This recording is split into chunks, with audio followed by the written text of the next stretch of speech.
trying a few new things with the stream, so let's see how that goes. I have some tweaks, hopefully some improvements. We'll see how things look. Not running the Vulkan server at the moment, so I'm hoping that will also improve reliability. But let's see how it goes. Today's scheduled flight is running from Wabush, where we started from, and we have decided to send ourselves to Quebec. So this will be a slightly longer flight, about 3 hours, but we'll be landing in a busy airfield, and the weather isn't that great. It's not bad, but it's not great. Just setting up now. I expect wheels up in about 15 minutes, so we shan't be too long. That plan will be published in the chat shortly. Those of you who caught the chat on Discord earlier today, when I originally tried this, already have it.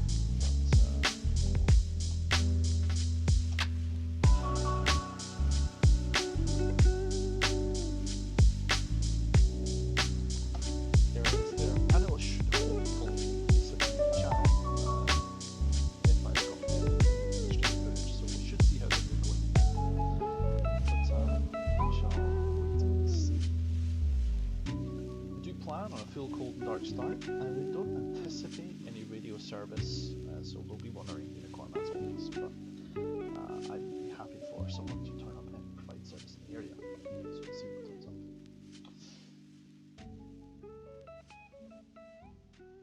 We'll see you all very shortly. Until now, just enjoy some footage of the aircraft.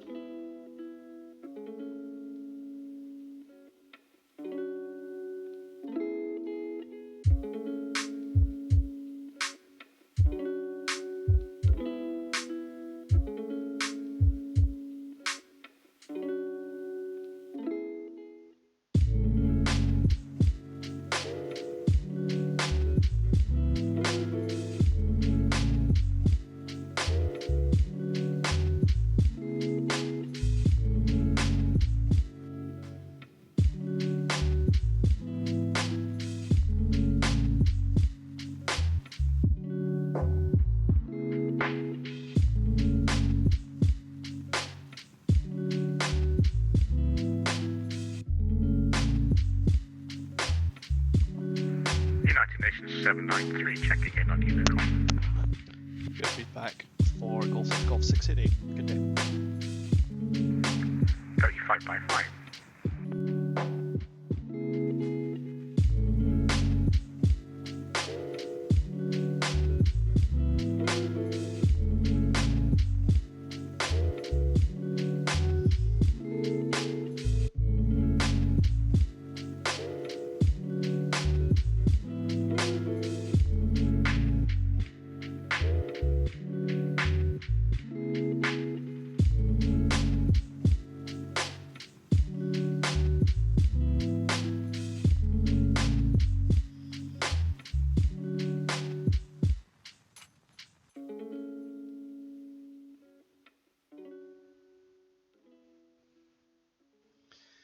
Alright folks, let's get this underway.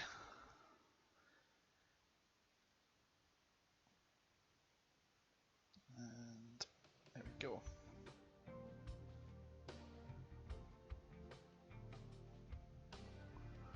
Let's see how this goes.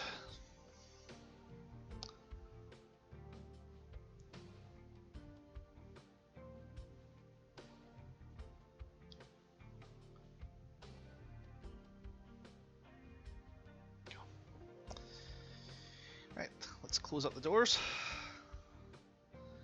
We are now in the last states of preparing to take off. So, ramp doors closed.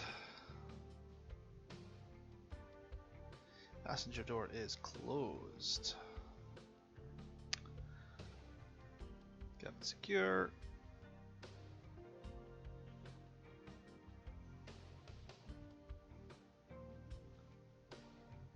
And we are looking pretty tasty. Alright. Let's get this show on the road. Right, batteries on.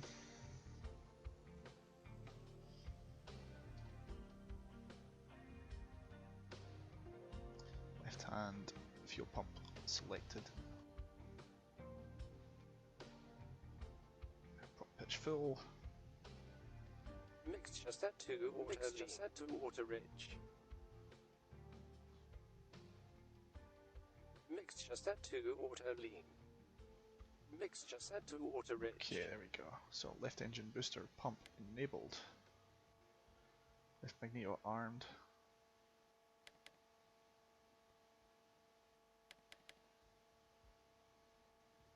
And kill flaps open. Carb heat closed or cold. And meshing left.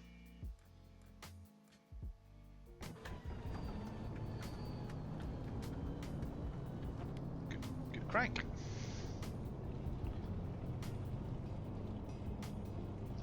Right engine fuel. Right engine booster and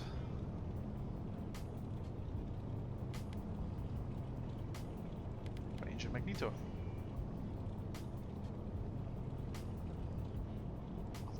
Clearing left, and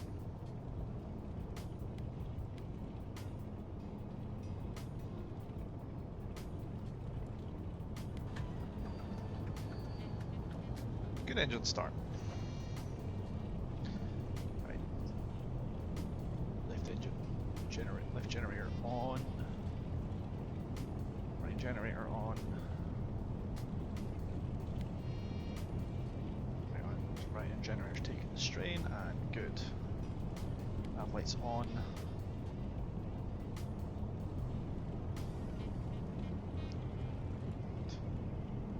Yes, Jules, I'm not that fancy.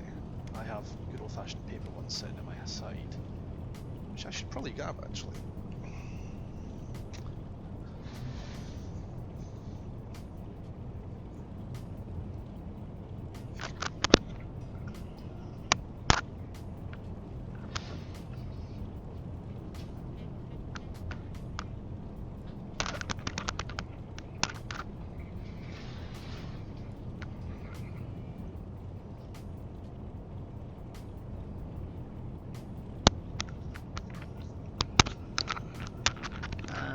How am I coming through? Am I too quiet? Or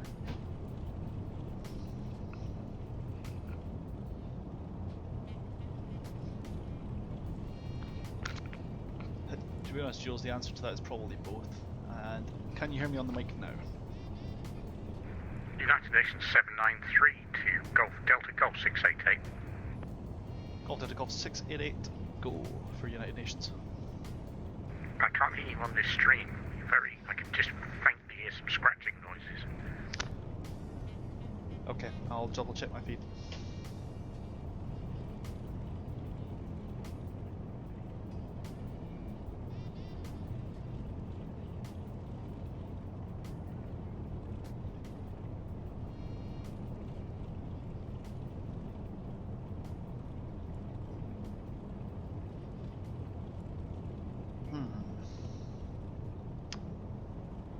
Strange.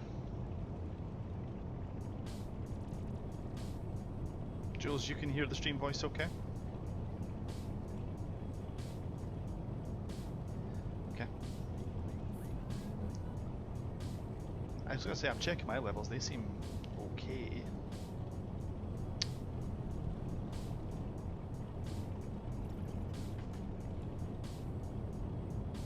Okay, well.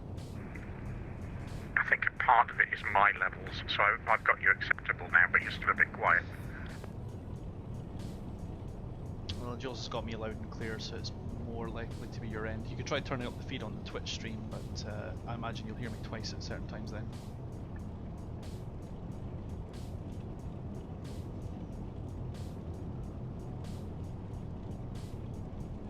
Right, let's get the nav.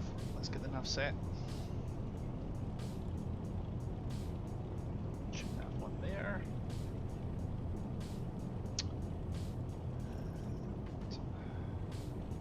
So the first leg is VOR to VOR.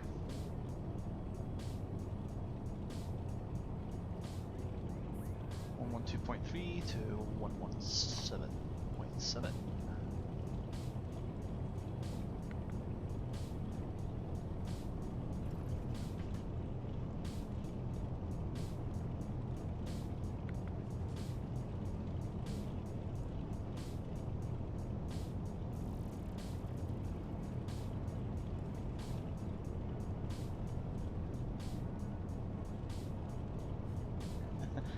It's not a problem, Andy. I'm sure it'll be pretty sporty with the weather being what it is. I'll be doing a star, and I'll be doing a star and an ILS approach for Quebec, it looks like. At least up until the point I'm below the cloud base. Right.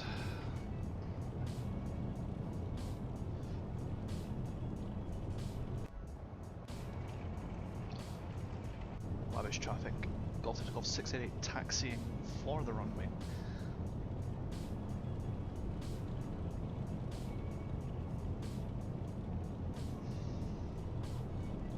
Reminds me, what is the active today? 120, well that takes care of that.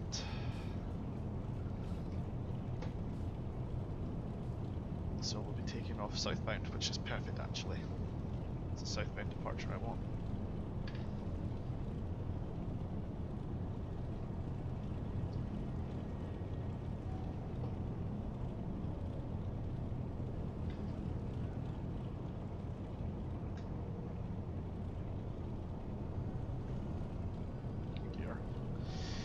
Make a quick adjustment to my keybinds because it seems to have forgotten I have a second throttle.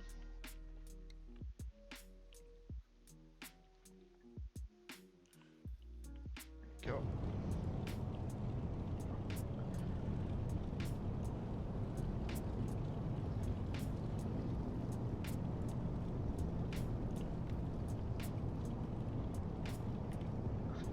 And I'm long gone the UK.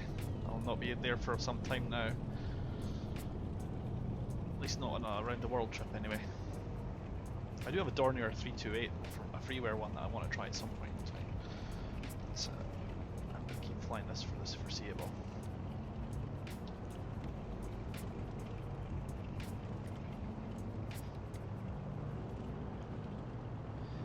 Wabush traffic, Golf to Golf 688, taxiing at runway 18, left turn onto the taxi.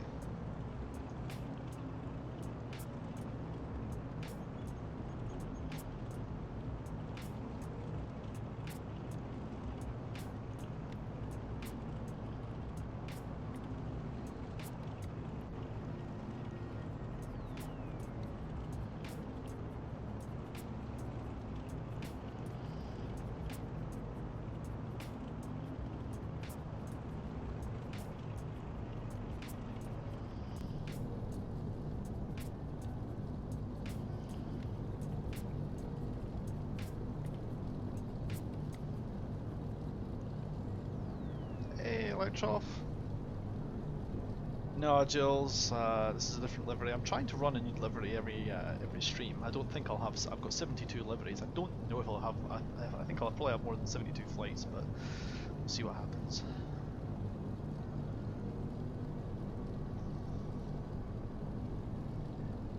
Yeah, Electroff. I don't know about the P-51 cockpit, but it is of that vintage. I mean, this is a DC-3, so this is a 30s aircraft. Yeah, that is definitely some 30s and 40s ergonomics for you. This is the important stuff, circled in yellow. I think North American had that much influence on in terms of Douglas's style, but I think the FAA or whatever, the aviation authority at the time, probably had some ideas of what was important. Maybe that's something like it.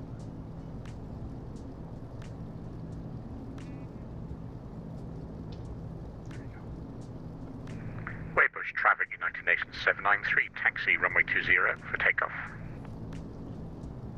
Oh, he's taking 20, huh?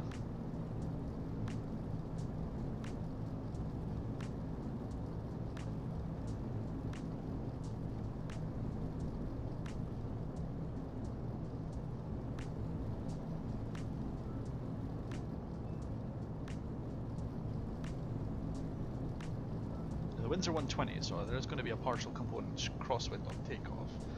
I'm going to try and do this without flaps, because flaps in a crosswind on DC3 are not considered a generally good idea.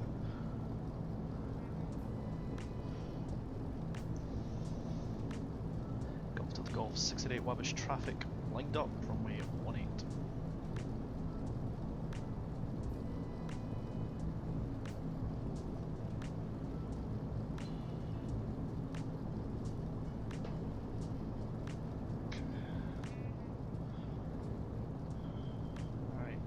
RPMs are full. Make sure it is set all rich.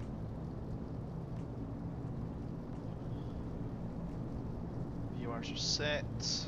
Hey Larry, how's it going? 128.9, 128.9. Yeah, thanks, thanks Andy. I picked that up from the X-Plane announcer, since we don't actually have a tower giving us winds today. Heading's going to be 212.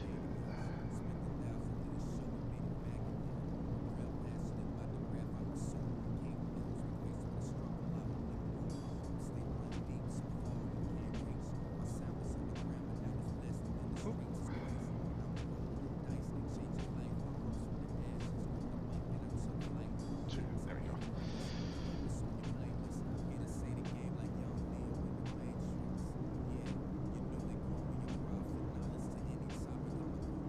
Right.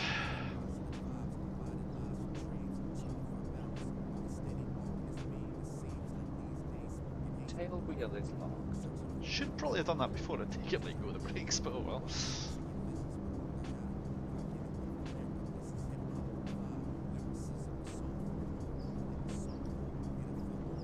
Alright, 80 knots is the rotate. United Nations 793, line up and wait.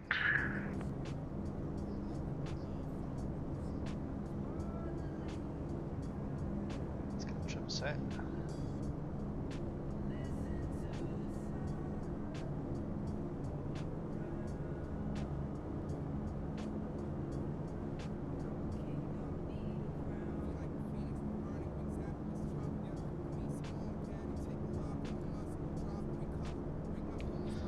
Great, gear up. Flaps not required.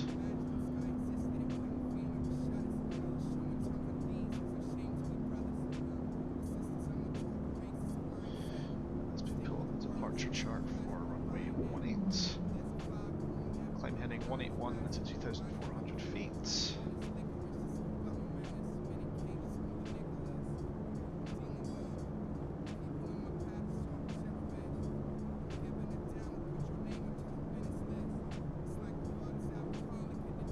From 2,400 feet, you resume your own navigation.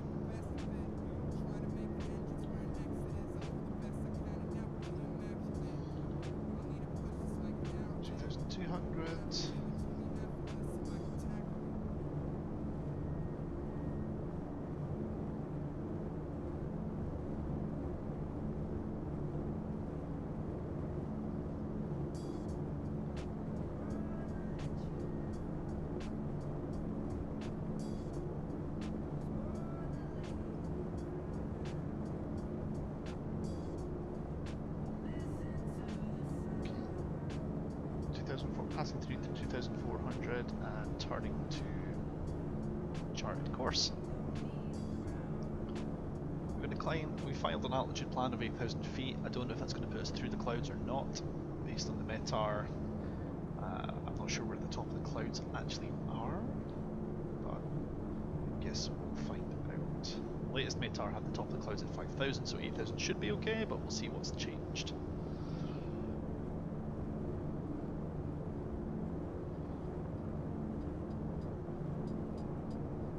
Clean up the aircraft once we. So 2,300 for that, and climbing pressure of 29.5. Let's call it 30.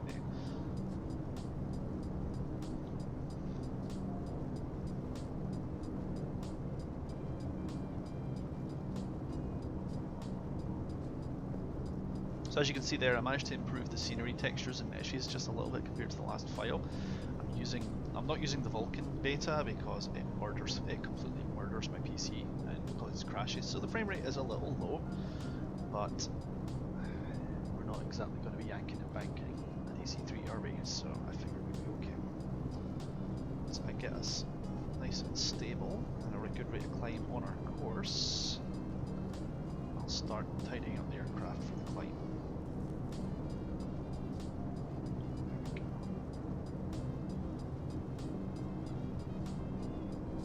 So we're supposed to be heading 212.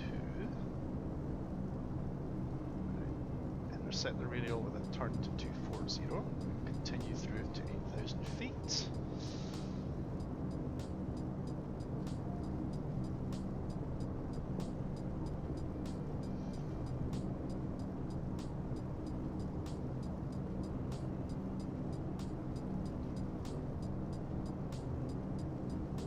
Okay.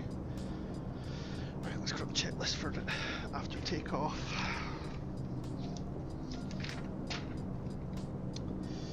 Takeoff gear up, wheels stopped, fuel boosters are now off.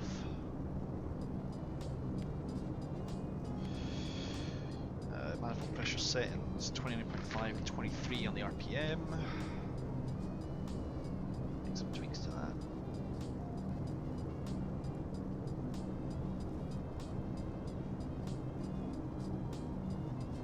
Go.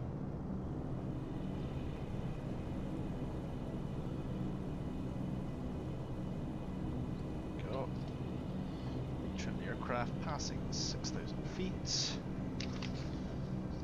And we're going to be setting ourselves to cruise. Set flaps to trail for the moment. We're through the clouds, or in the clouds rather, at 6,000. 5,000 rather. Supposed to have a climbing cruise of about 120, so given the fuel that we're carrying and so on, I think we're going to be okay. We're going to be using the auxiliaries mostly today for this 3-hour flight, so we should have more than enough fuel. At least I hope so anyway. Golf Delta Golf 688, what's your cruising altitude? United Nations, Golf Delta to Golf 688 is filed for 8,000, but I'm going to see where the top of the clouds are.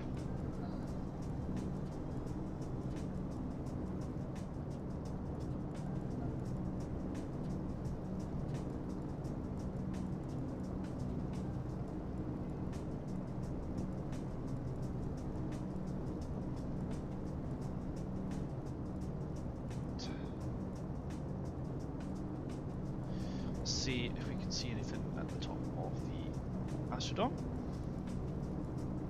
Sod and all.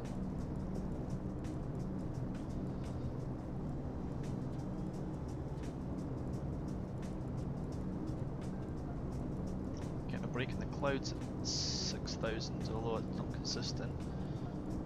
Might break out at 8,000 after all.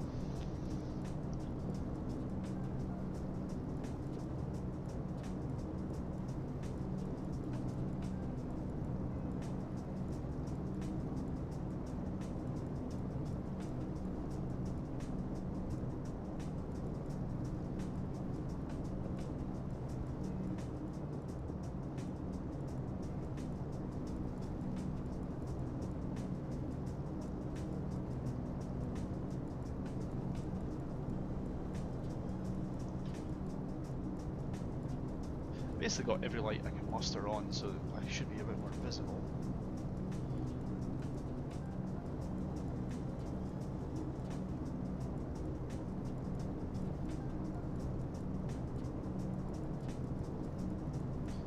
A little bit more manifold pressure to cover the change in altitude.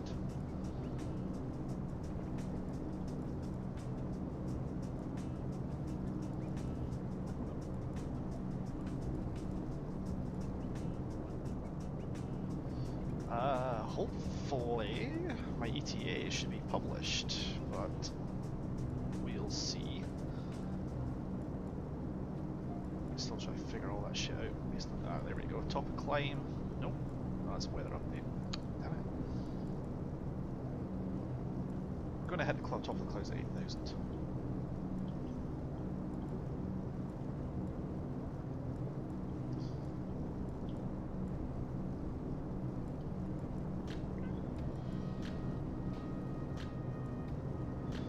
United Nation Golf Delta Golf 688 Pirate.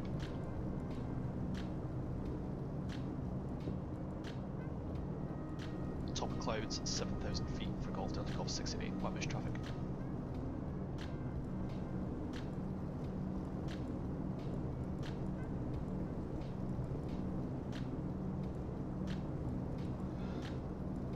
We're going to Quebec, Cookie Monster. Hopefully you'll see that at the top. I don't exactly know why the ETA plugin part of Flight vSim is not working, but maybe it's just not liking the speeds that I'm travelling at.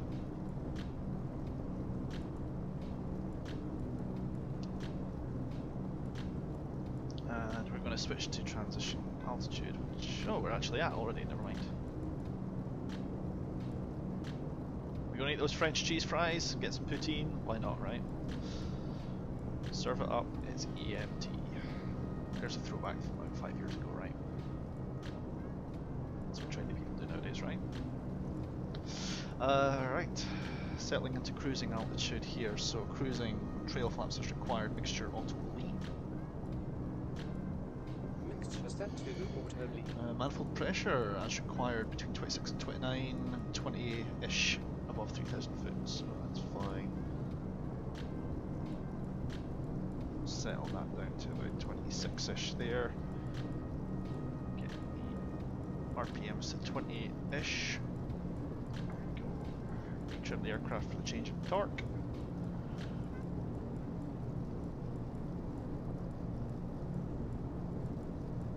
And that's us cruising. Oh.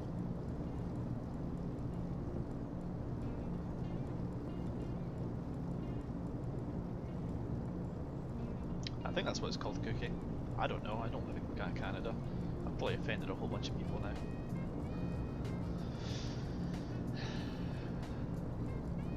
And that's the reason why I'm traveling around the world, right? To experience all the new sights, sounds and flavours of the world, right?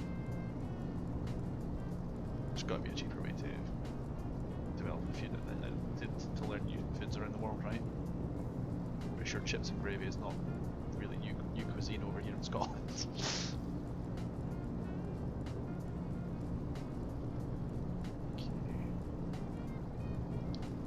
Sinking a bit too high, 8,500, so we're just going to descend slightly and control that. Once we're about 8,000, I'm going to chuck on the Sperry, which should help manage my workload a little.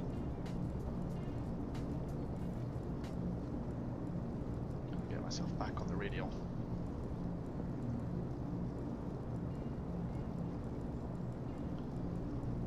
Don't know where he's off to.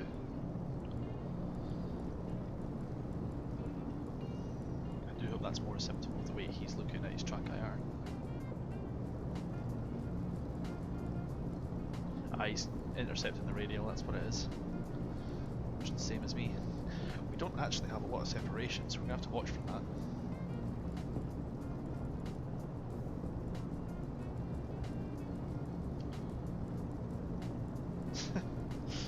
Wave hello to the DC3 in traffic.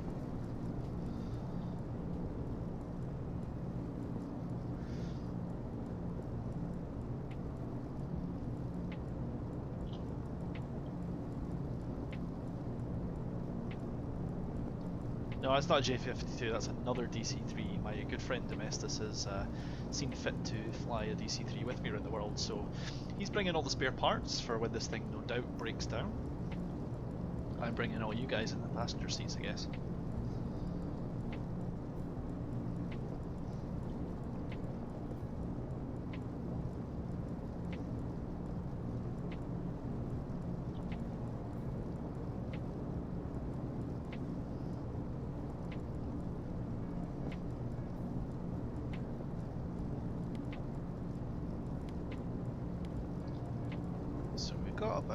We're pretty much running on the auxiliaries today, so we're running quite light on fuel. That's fine, that's partly intentional.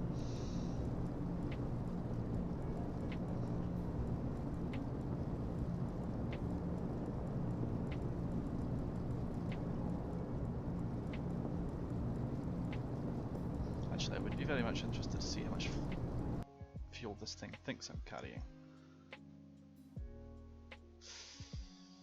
I may have fucked that up. We are going to cheat because I did put the right amount of fuel in and for some reason it did not apply the correct changes.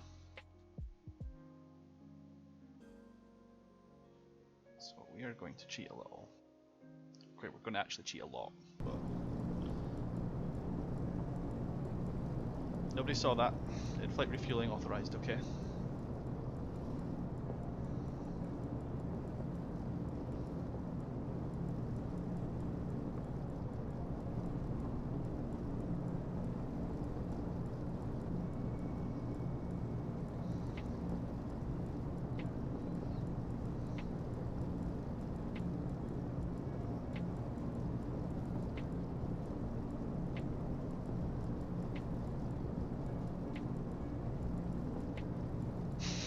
Getting yelled at by domestics because I'm not paying attention.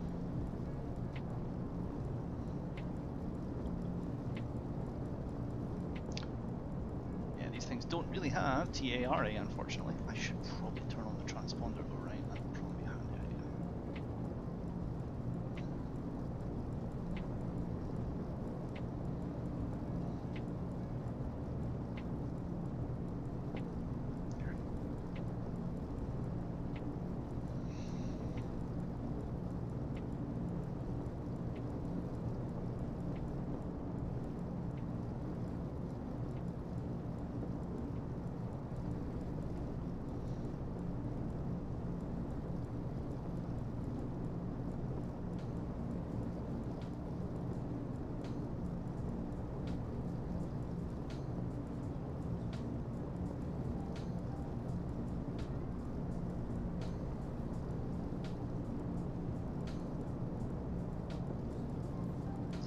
Okay, if you decide to fly it, you're absolutely welcome to pick my brains about it. I'm not going to call myself an expert on it by any stretch of the imagination, but it is a very different challenge.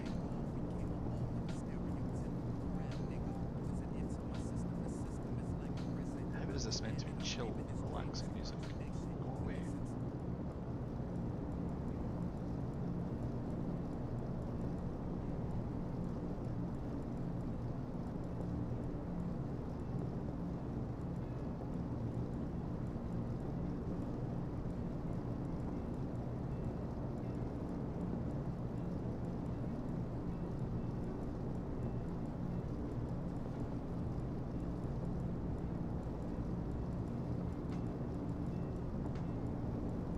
Set the Sperry, there or thereabouts.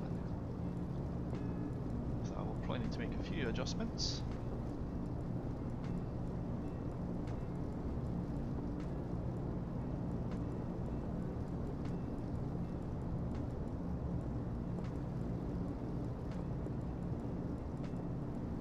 I've never been to Canada, Cookie. I would love to travel a lot more, but that's an expensive thing to do.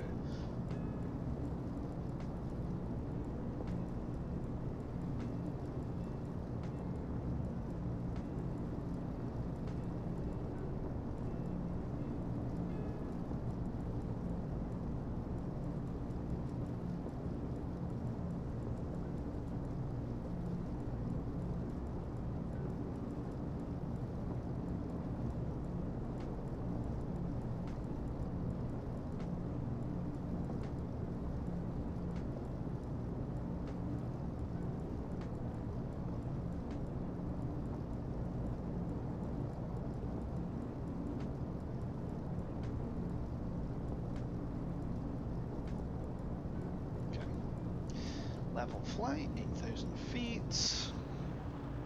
Nice.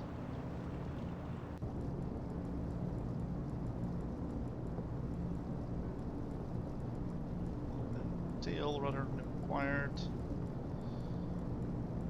Let's take counter for this aileron. There we go. That's the fun thing about this particular autopilot. No heading hold, no altitude hold, just the gyros. It's more of an attitude hold than anything else.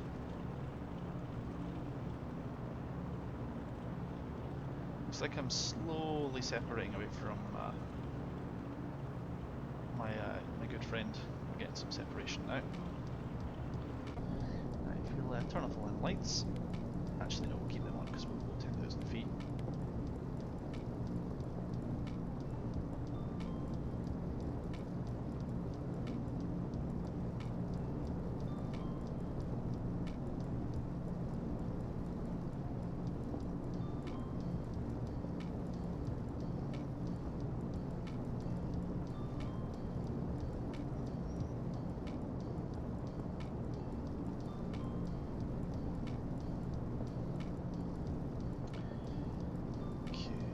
Set. Altimeter is going to remain as it should.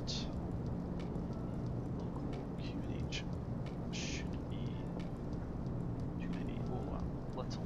I'm actually a little off. Okay, I'm quite low off actually.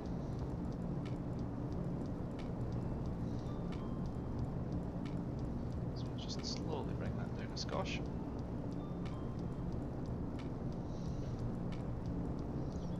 First officer change his.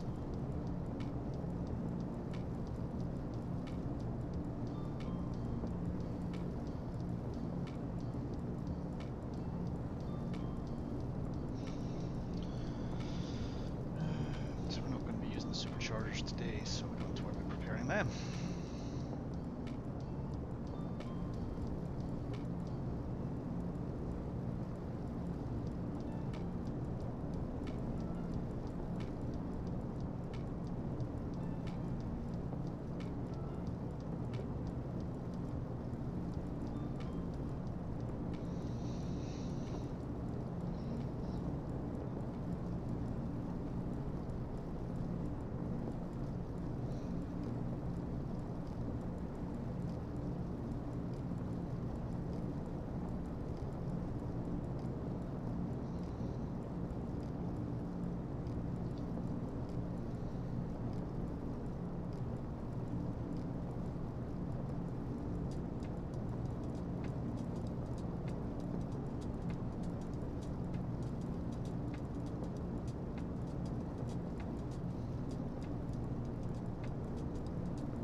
Hi, Jobs. Skies are... they're skies. The weather's going to be pretty miserable on approach, I'm told, so that'll be fun. We should have a visual landing still, but it's not, we're going to be probably following an IFR approach, so that'll be fun.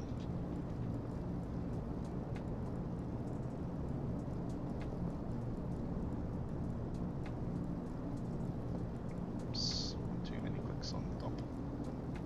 There we go, centered a bit more now.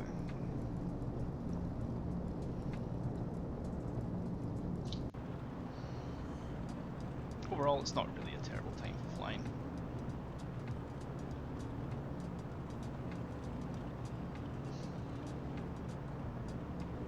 I've got a good buddy of mine flying.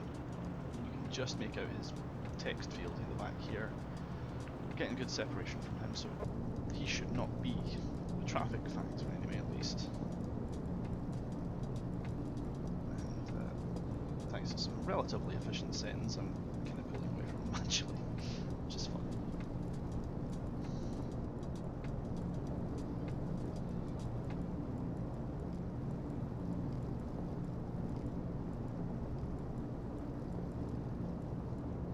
Okay, so generally speaking, we're going to continue this part of the journey until we intercept the YRI VOR, which is the next one down.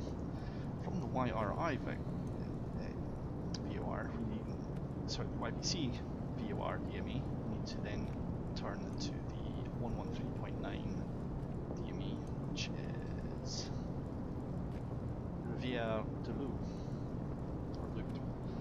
From that, we're going to follow the Simto 4 approach, and as a backup, I'm going to set the NTV for runway 06, I think. No, it's only ILS for runway 06. That's nice.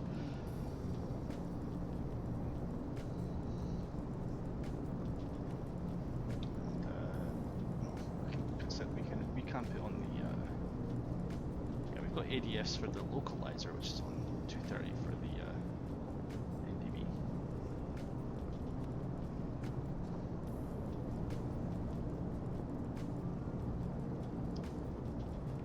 But yeah, general game plan will be to,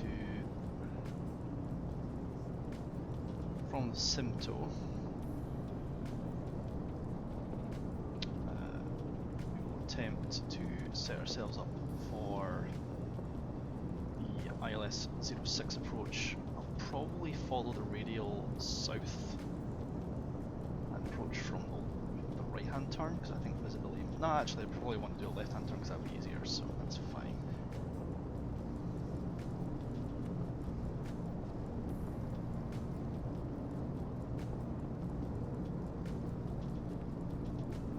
So they want us to hold at 5,800 or above at Simto. From there, we travel 30 miles on heading on 259. And they want us no faster than 210, and they want us to under 5,000 feet at that point. Okay. At that point in time, we then enter the ILS phase, where we start coming down for our landing approach. That'll be fun. Howdy, Wabush. Read that message. I'm an idiot. Professional YouTuber. United Nations 793, Golf Delta Golf 688. I think there's something I've forgotten. What's that?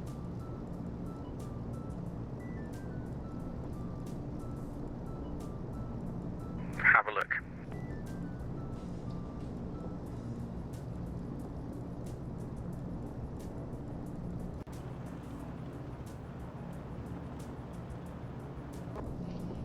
I can't see you from where I am. Okay, never mind. I left my passenger door open.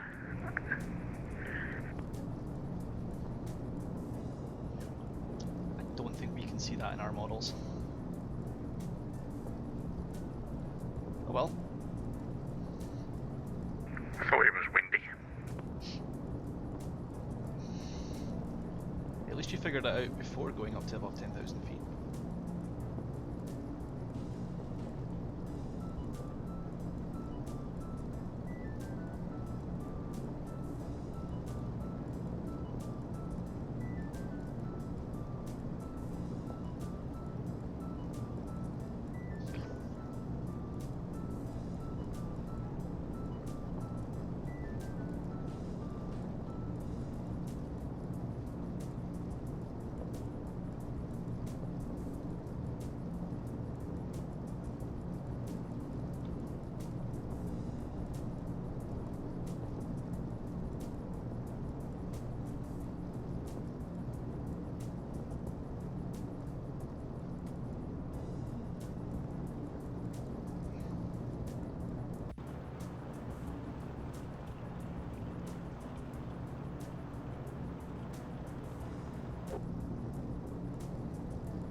That's pretty cool, not gonna lie. Last time there was a formation of DC-3s flying over Canada, I thought about it. It was probably in the 30s. But hey, why not, right? Nice thing about flight sims, you get to do stupid shit like this.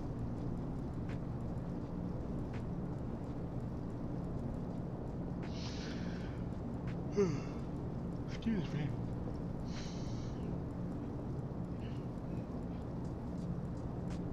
So, the good test for this is that if I've got my positioning pretty much spot on, then this needle here should be pointing pretty much right in front of me too, so there should be very minimal disagreement between the two lines.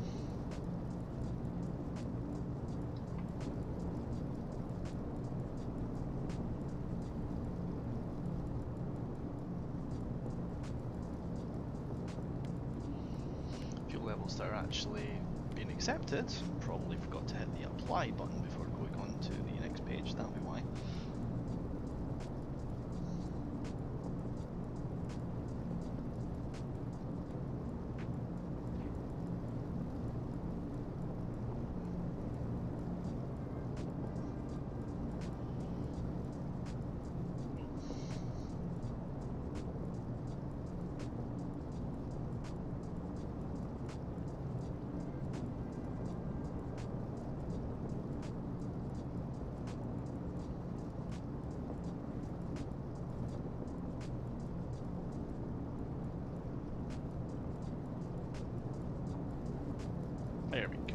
Now that it's given me a sizable portion of my estimated time for arrival, you'll see in the top left corner above my picture the estimated time for arrival. So you're on track for being about an hour and 2 hours and 15 minutes from here.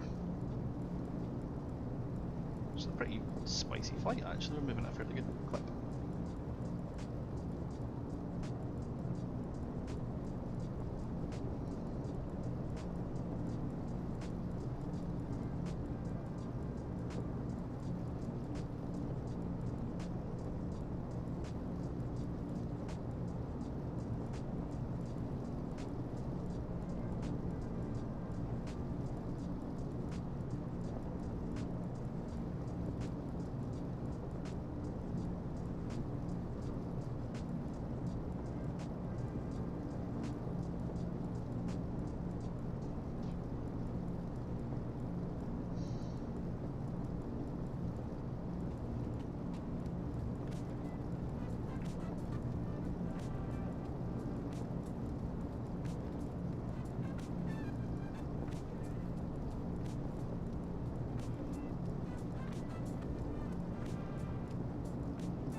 I can actually set a speed bug here.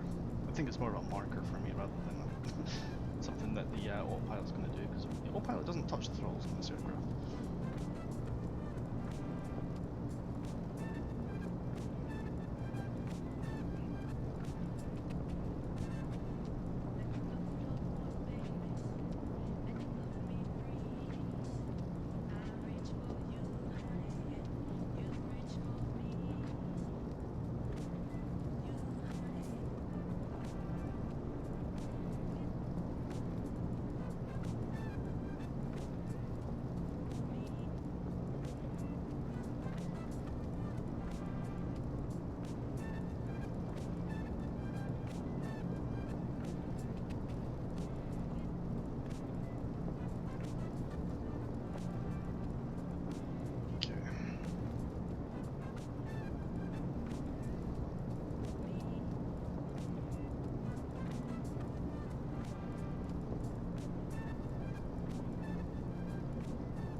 You have a link to the CYQB charts. Hang on a second, Domestus. I will PM them to you.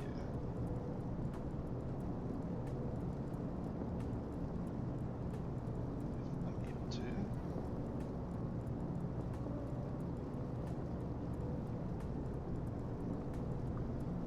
Just save them on my own computer first.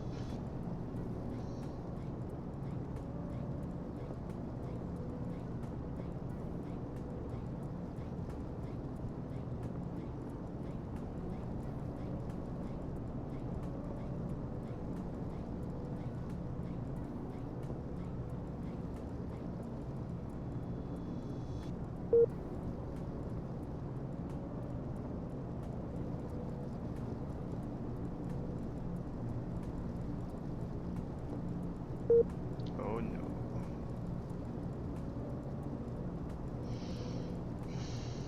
There we go. Panic over.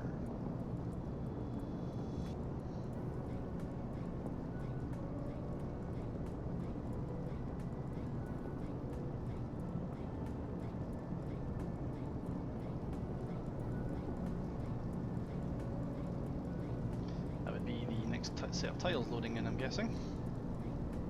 I really wished Fulcrum actually worked with all these new fancy tiles.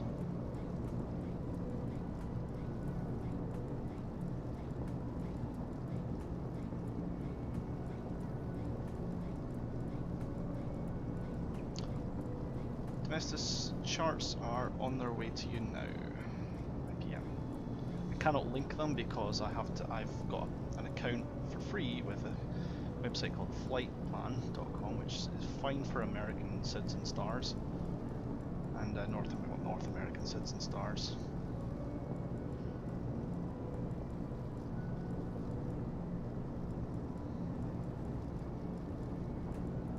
So sadly, I can't just send them. I can't just put a link in chat for you, unfortunately. Got those. Thank you very much. You're welcome. DC3 now equipped with data link.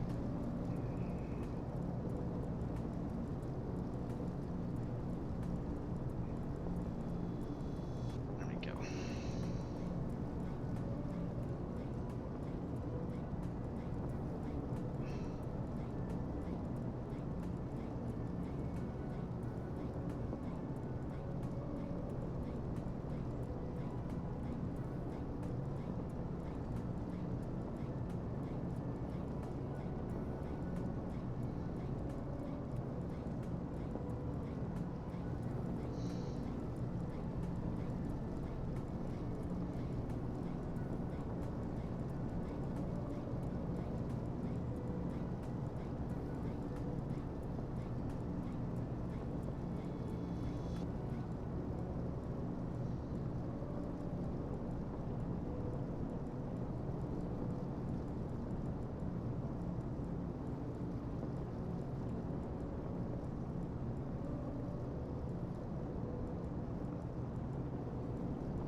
So Domestus, I've given you the star that I'm planning on following. There are other stars available, however, these are GNSS stars and we can't follow those without, because we do not have GPS, or I don't anyway. There's the Simcoe 4 and the Simcoe 4 GPS, so it depends on what you're using. I've given you the Simcoe 4 non-GPS approach. I've also given you ILS 9 and NDB 24 for the same reasons. There are RNSS approaches available, which I have not acquired. So I hope that will be good enough for you. It'll get you down the ground safely, and it doesn't look like there's any. I've just checked. There's nobody filed. I've just checked on BatSpy, and there's no controller working in Quebec, and I don't think there's any plan for there to be a Quebec controller. So.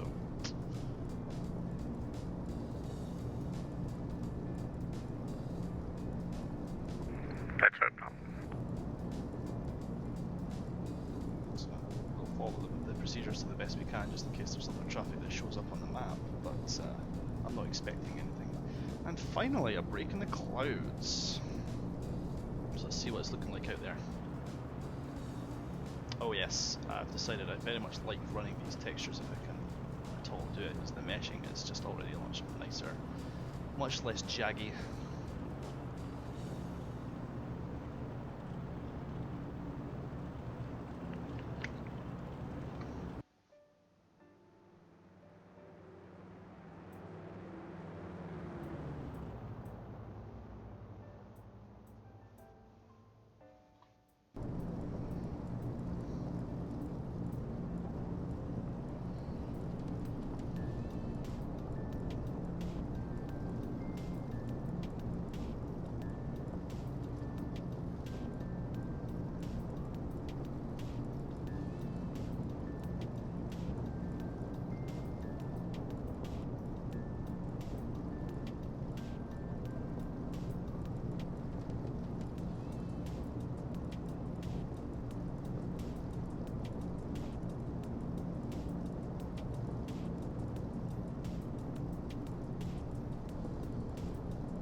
This is entering some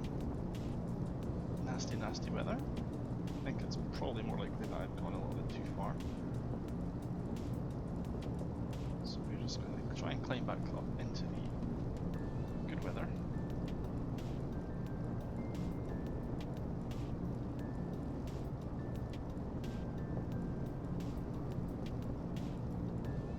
Nope.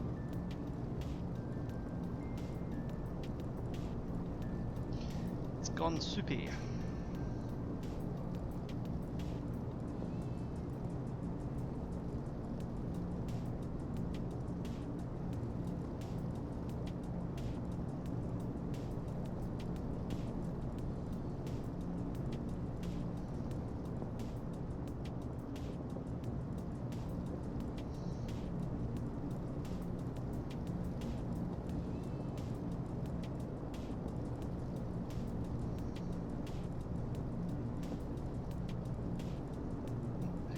Back out again. That's nice.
Coming up and about 100 miles away from the first radial, so we're not doing too badly.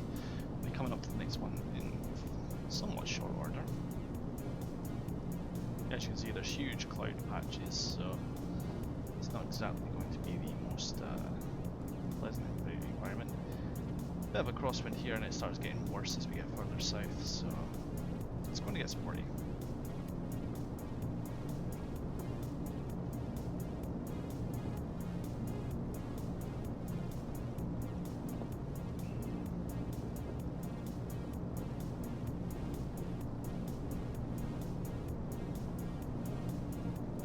The good news is there's no actual precipitation forecasted.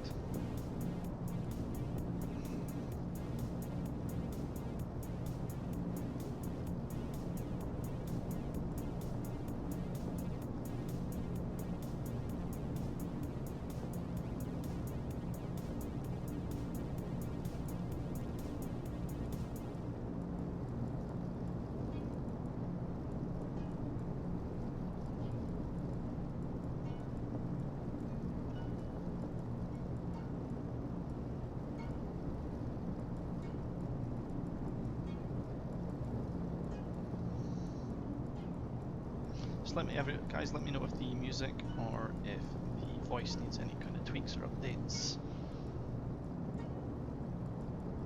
and I'll see what I can do. Music isn't intended to be background noise, so if you're straining to hear engines or me over it, then I will see what I can do.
So you can see the effect that the wind drift is having. So what's happening is, you can see the wind is coming from, yeah, me too, so you can see that the wind is travelling this side and it's blowing into the tail, which is causing the aircraft to pitch, or yaw rather, into the wind, which is why I'm slowly in a left turn even with a neutral rudder. So we got to offset that, of course. So we chuck in a little bit of right rudder. And hopefully that helps us hold. And we counter that also with a little bit left aileron.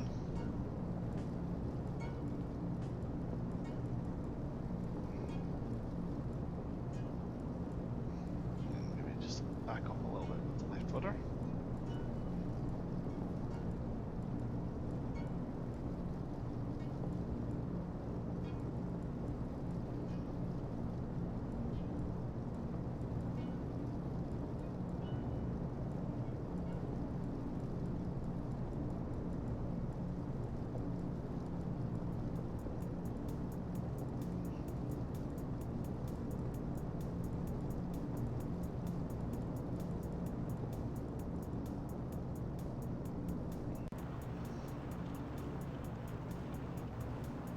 The wind will shift again, no doubt, when we get closer to this new wind speed here. Obviously this is the winds at 12,000 feet, so they won't be quite as strong as what we're seeing here, but we can see that they're blowing us off the Victor.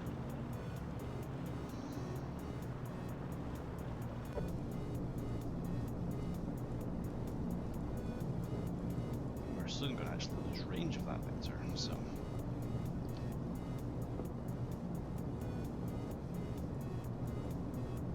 It's 235 nautical mile trip to the next VOR, so I'm expecting at some point in time that we'll soon get the needles for the second VOR. Probably about the time we lose the needles for the first one, to be honest.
to a 13 knot crosswind at 12,000 feet, so we'll be, I don't know if we'll be quite all 12,000 feet, but we'll be we'll be a pretty fair chunk of it.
So, everyone can chuck in chat what they've been up to today, if they've been doing anything particularly different or interesting, or if they've been trying to do any new special projects while they're stuck in the house like me.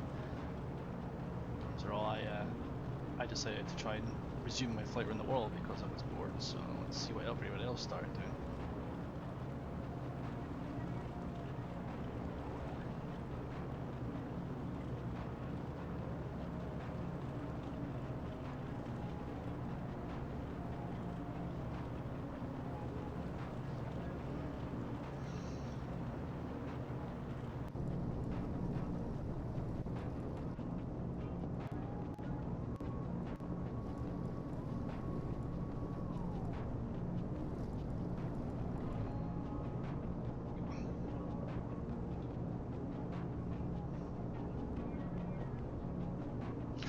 Domestos, that's right.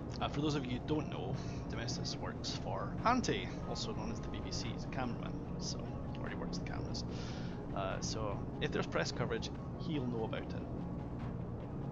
Or he'll know, or he'll be there covering it at least. Try to stop journalists from killing themselves doing stupid shit. Personally, I think you should just let them. Natural selection. Play stupid stupid prizes. Play stupid games, win stupid prizes. There you go. There's the word I was trying to use. You can write a custom mission art for a game you've been playing. All right, Jobs. This will be one of your D&D mission games, right? It's the fun when they die. Yeah, that's the fun when they die. Yes, it would probably makes great TV as well. Ah, there we go. Needle swing at 132 miles from DME, 103 on the inbound. Okay. So this is much easier now, we just point ourselves at the DME now.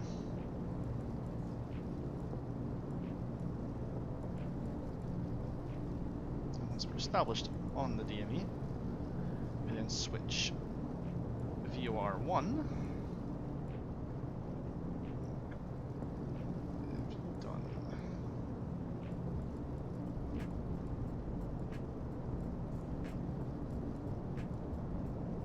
Game, what have you done to my flight plan?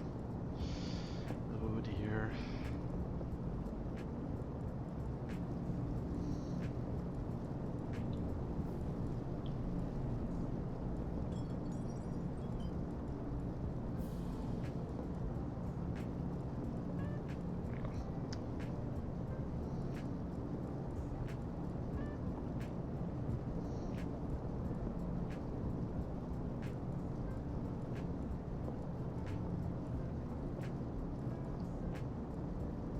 Ah, Jobs. Computer game. Okay.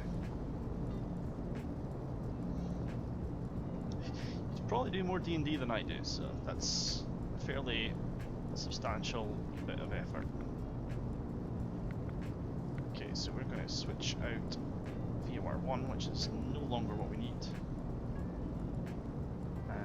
change that to 113.9er.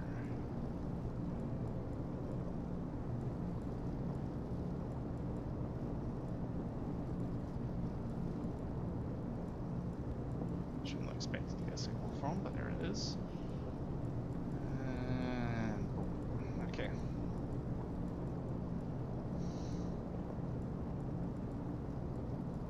The last thing to change will be I've got VOR, I've got ADFs set for Quebec because they don't actually have a proper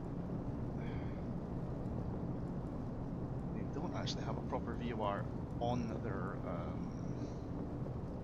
their runway like for I. They've got one for ILS, but they don't actually have a VOR DME for Quebec City, which is it's a thing.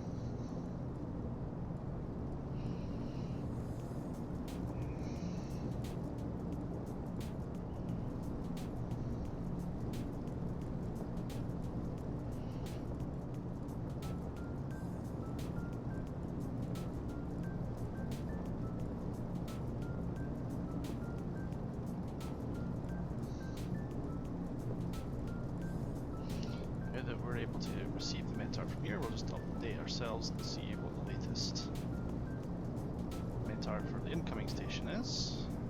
2967, so it has changed, so we'll update that.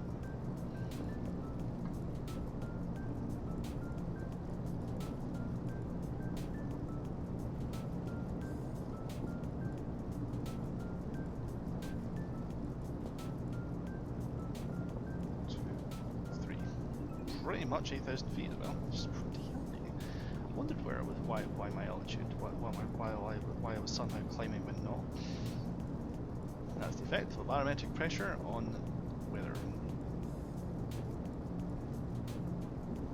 And once we then hit this radial, we will definitely be within range of the next one, because after this it's a left turn for 99 miles to Simto, which is our point at which we want to start our Simto for arrival rather. So just reviewing that, from Simto we turn left 236, no, we're going to do the 259 approach, so we turn left, so we turn right from Simto onto 259 for 30 miles, we descend to 5,000 feet and make sure we're no faster than 210 knots, which in a DC-3 will not be a problem. From there, we then basically fly towards the NDB, which, oh that's not NDB, that's a restricted area. Dear, okay, so from the NDB,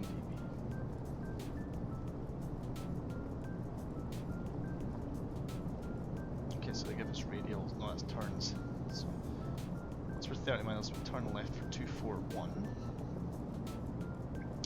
At that point in time we'll start, they want us to do direct to runway 09? No, we don't want that, we want 06, so... Oh, I'm having a hard time reading this.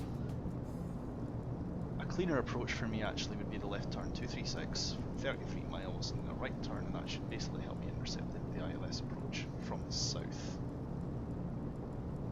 At that point in time they want me at 3,000 feet or higher, so they want us above 3,000 feet, no faster than 210 to intercept the Needles heading 241. Okay, cool. Interesting.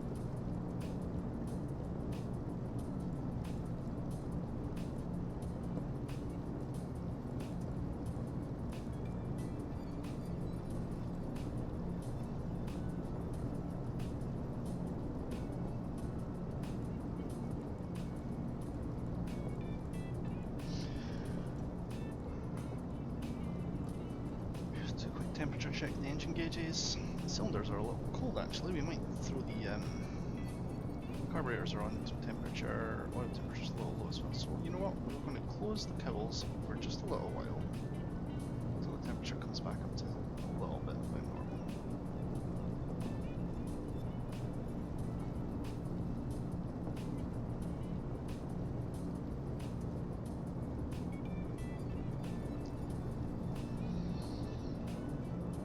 I'll just monitor that for a little while.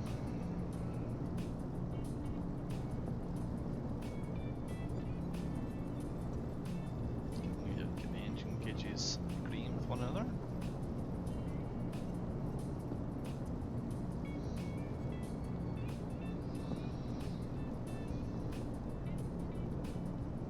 Still centered.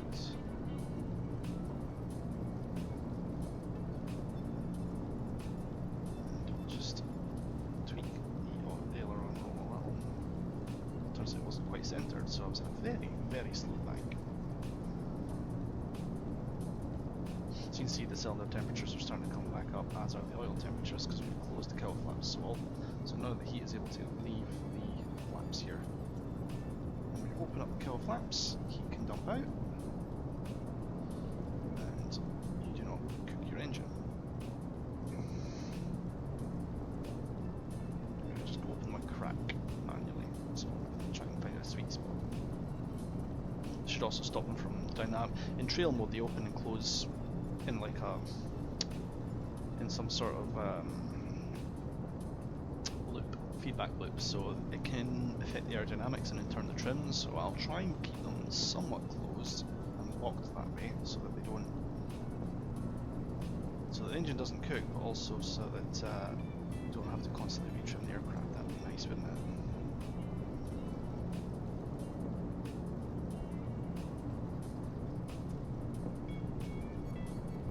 Set slightly because I've gone slightly higher than recommended temperature. Altitude run.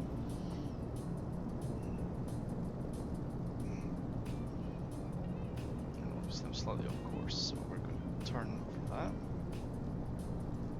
Now, according to my understanding of what I've been reading with the AIP procedures, they assign these airways an arc about 5 miles either side, so we're well inside our allowable error, just so you guys know. You don't have to be needle line precision on the thing from an airfus from a traffic safety point of view. However, from a navigational point of view, I'd like to be as precise as I can, because I don't have a GPS to keep me right from if and when I screw this up.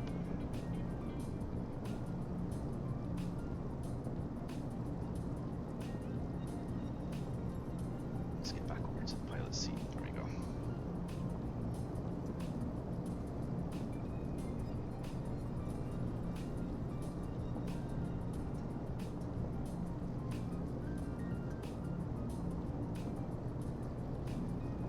So when that needle points back again, 212, we'll be back on the correct radial.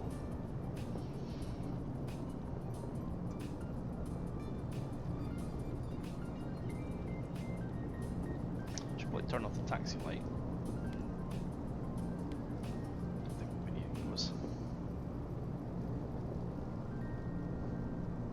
I could periodically look at the window to see if there's any icing building up, because icing is modelled in this aircraft and you can see it when it builds up. I have not let it get that bad yet, because as soon as it does, you're very likely to fall out the freaking sky.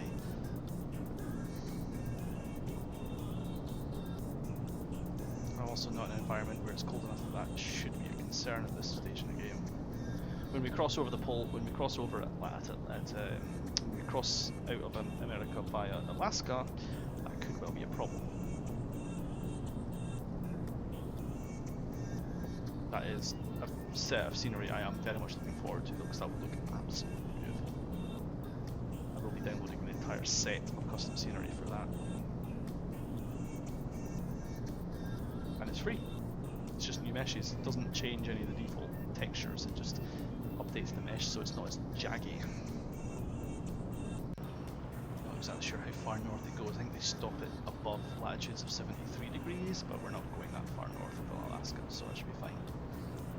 tempted to navigate via the Aleutian Islands, but that's going to involve one extremely long distance trip over the Alaska Strait. So I'm thinking I might try and break land a bit more easily and then land as soon as practical in Russia.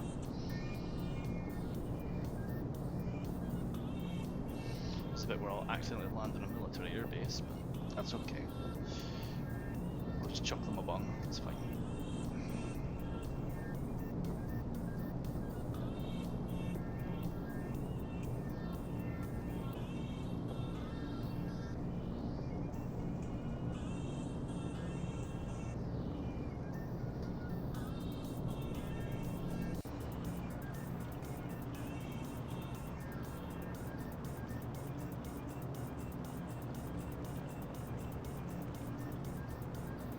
Oh, I'm never using this livery again. That's annoying.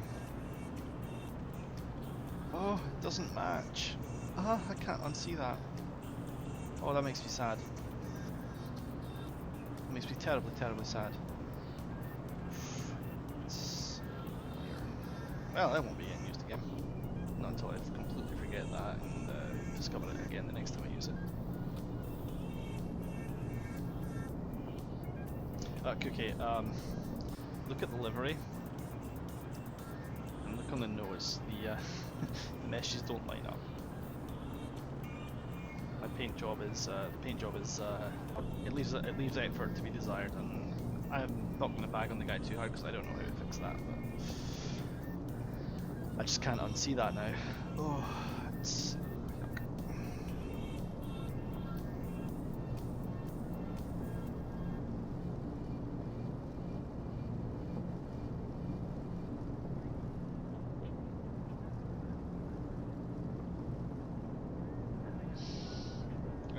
Cookie, if you know how to fix that, by all means I'll send it your way. It's yours.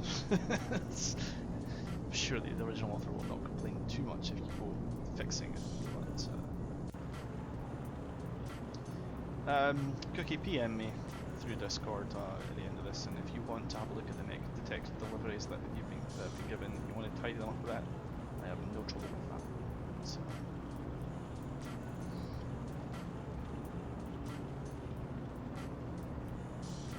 stop anyone from doing such a thing. I don't care if the author wants to give you permission or not. They'll be for personal use. I just won't upload them anywhere. Also, I can't pay you, but if anyone wants to do a really kick-ass livery for me, I'd love that. But I won't presume to be that famous.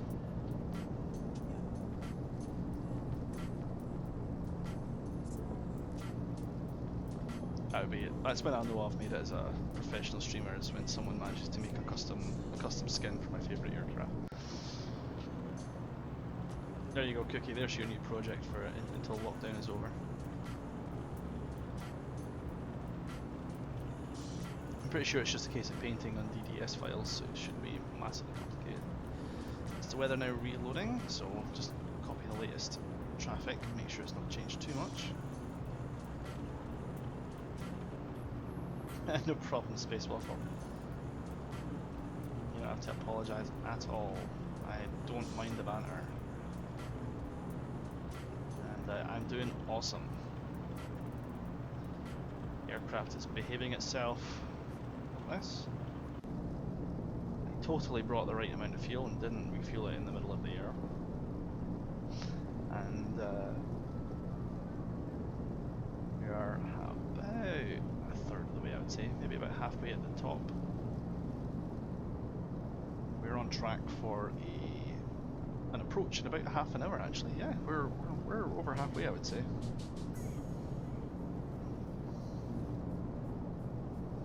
In fact, let me click Fly Live Studio has me as 41% complete, so just under half actually, but we are doing fine.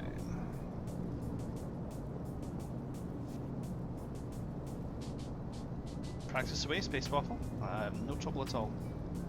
The phonetic alphabet will definitely be your friend, because when you can't say the thing that you want to talk to about on the radio, you will be spelling it phonetically.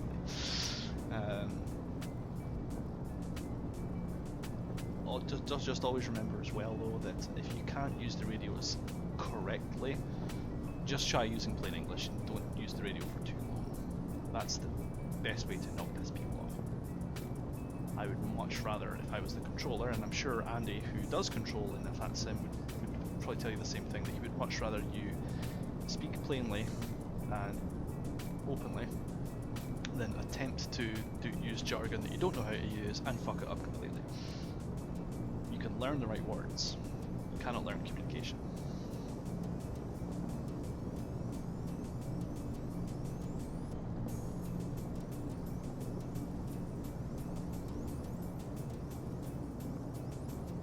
Space, if you're looking forward to 2020, that's I can understand that completely, and I would be quite excited about it too if I didn't already have X-Plane.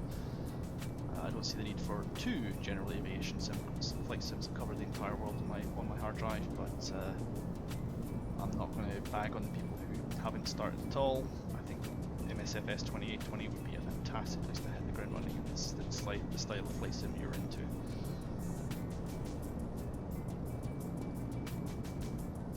Unfortunately, I do not have a supercomputer, so I don't think I'll be able to run it. It's the phonetic alphabet spacewalk. Yes, the pilot alphabet will help you greatly. You're on Xbox.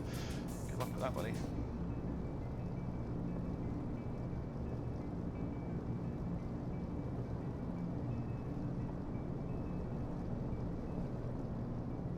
This is why we call it phonetic alphabet, it's because you're sounding out phonemes, or letters, in a way that sounds like a word instead. Wow, they're putting it out on the Xbox? That's interesting. That's one way to capture the flight sim market, is to make it accessible, I suppose, but I am extremely nervous about how people are going to be able to fly the aircraft with an Xbox controller. I mean, I use the mouse and keyboard to control a lot of these buttons and switches, or my own peripherals, so you'd buy your own flight stick, right? Well, it makes sense, Space. I'm not disagreeing with that. I'm just saying, from a control point of view, I just don't see how that would work on an Xbox controller, unless you take a unless you take a keyboard and hook up a keyboard to it, and also you hook up like a proper controller to your Xbox, like a joystick or a throttle or something like that.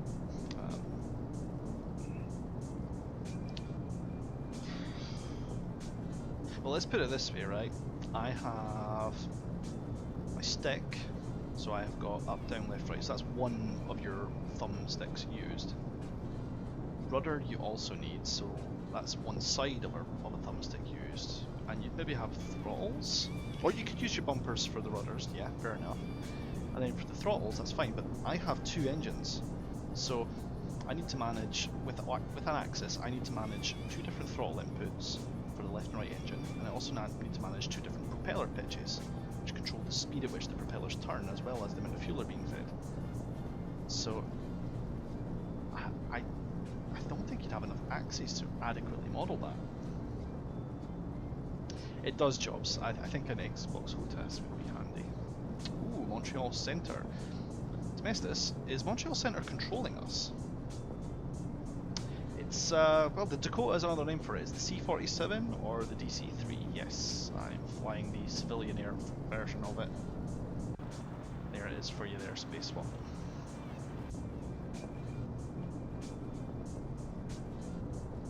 Oh, I've lost my battery on my phone. Let's check. That's my... Oh, Montreal is indeed controlling us. 128.77. Let's transfer over.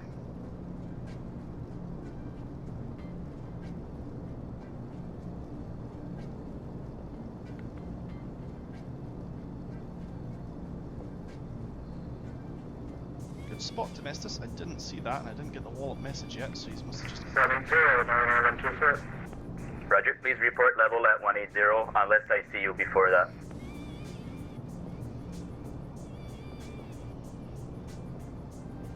Report level, 124. Ah, there you are. Dominar 124, can you squawk that in for me?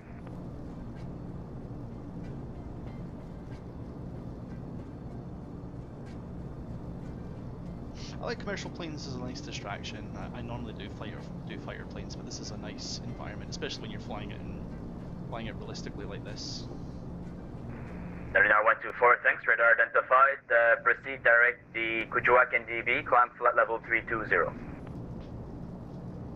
Montreal Centre, Golf Delta Golf 688 with you, 8,000 feet inbound to Quebec via the VORs.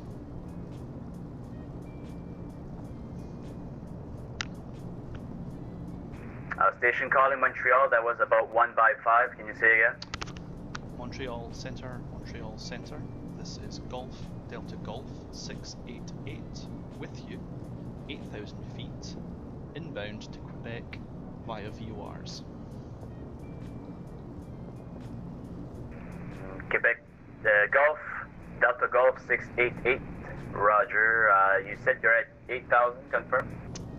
Hey firm, 8,000 feet for Golf Delta Golf 688. I'm currently, standby.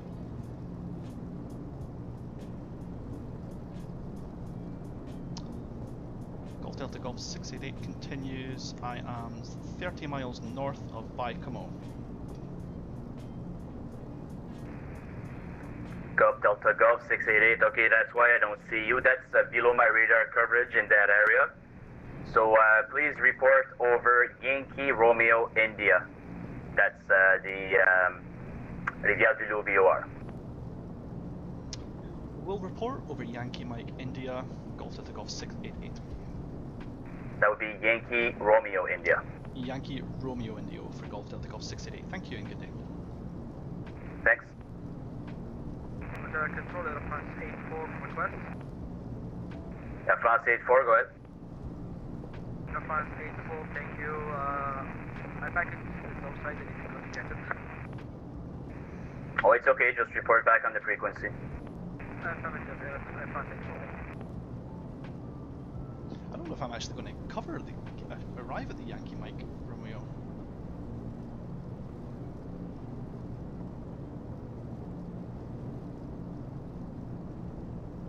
Montreal Jazz 686 on blocks, thank you for your service, have a great day. Jazz 686, no problem, sir, good day.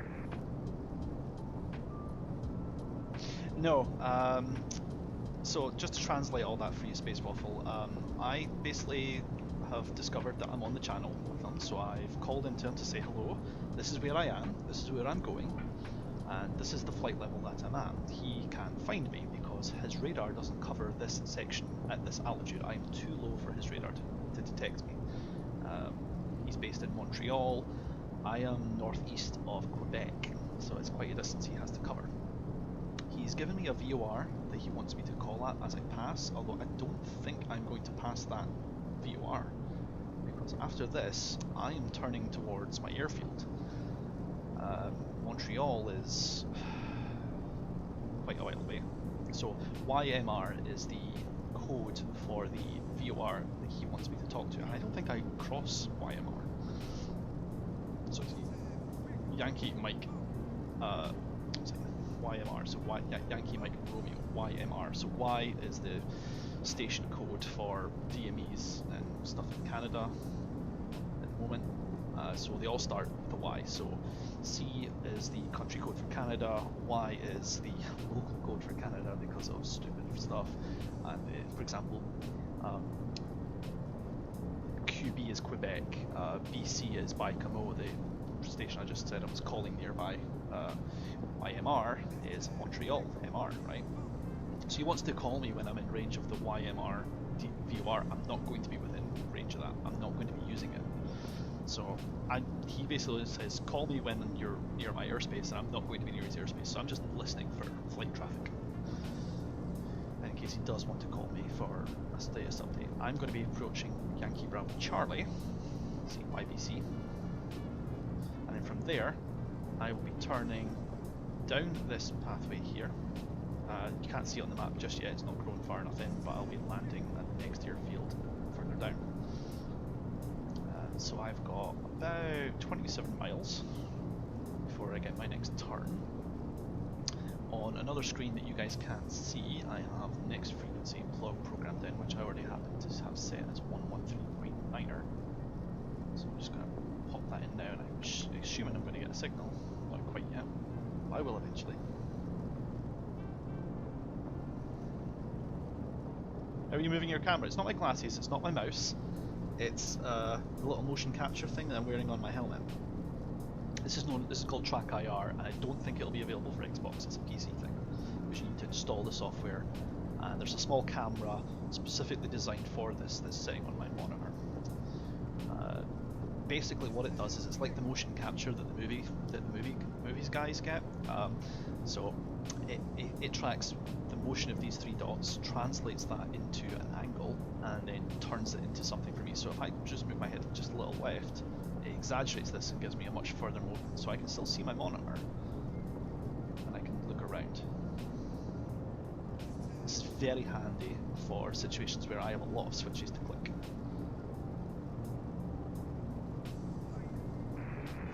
Kind of, Hotel yeah. Center, good afternoon, 0901 Delta 30 fuel.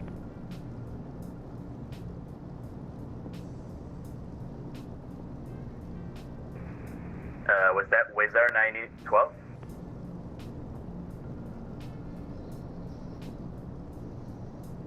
Beagle, unfortunately, sorry, I missed your message there. I don't have a stream schedule as such, I'm afraid. I go with my availability based around what I'm doing that day, and when I'm not furloughed due to the current pandemic, based around my work schedule, and my days off change due to the nature of my job.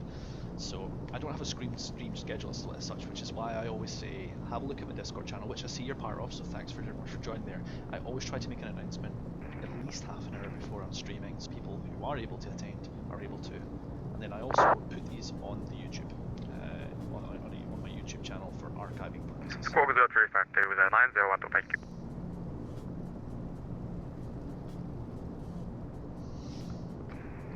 Oh, Golf, Delta Golf 688, Montreal Center. You now appear on my radar screen. Squawk code 0354, please.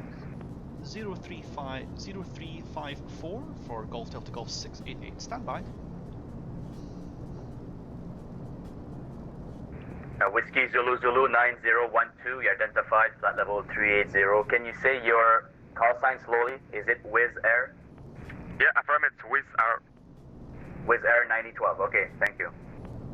So he's asked me to squawk a transponder code. This helps him find me on his own radar scope, which he's using. So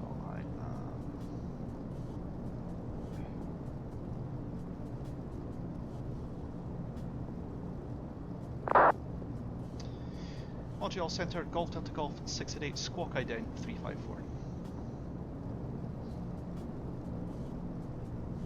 Golf Delta Golf 688. You're identified.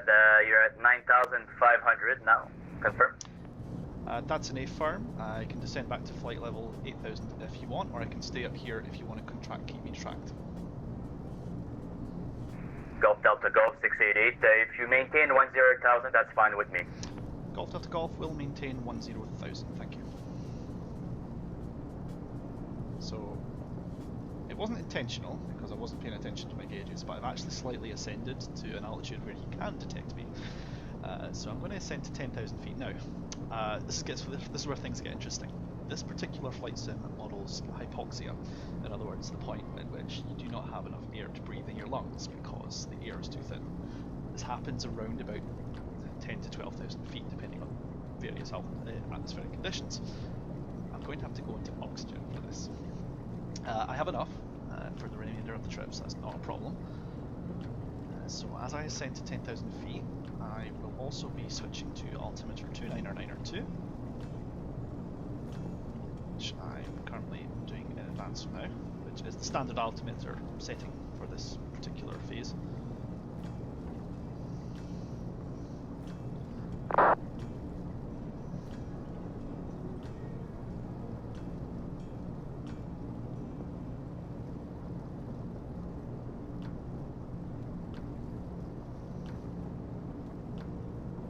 And we click on our helmets. And there's the oxygen. So what happened is I got radar contact with Montreal Centre, probably because I climbed to a higher altitude by accident. I did notice that I'd busted my altitude by 1,500 feet, which is not great. But he said he'd actually prefer to keep me here so he can see me, so that works for me. He then gave me a code to squawk so he can find me, which is just an identifier, it's a name that he'll see. He'll just see code 354, and that makes me easier to find for him as well. He can pick me out in the muck. Montreal Centre, Golf Delta Golf 688 with you at 10,000 feet, altimeter 29992. You can, because I'm now breathing oxygen. I'm at 10,000 feet and need to maintain oxygen. This is an old aircraft, it is not pressurised. So my in-game character has now put on this oxygen mask, which is what you hear. It's a nice little bit of immersion. And there's the needle swing for the next VOR. I don't have to turn to it yet, I need to pass over this first to maintain the same route, because it's like driving down the highways. You can't just turn off the road, cut the corner, you have to follow the road lanes.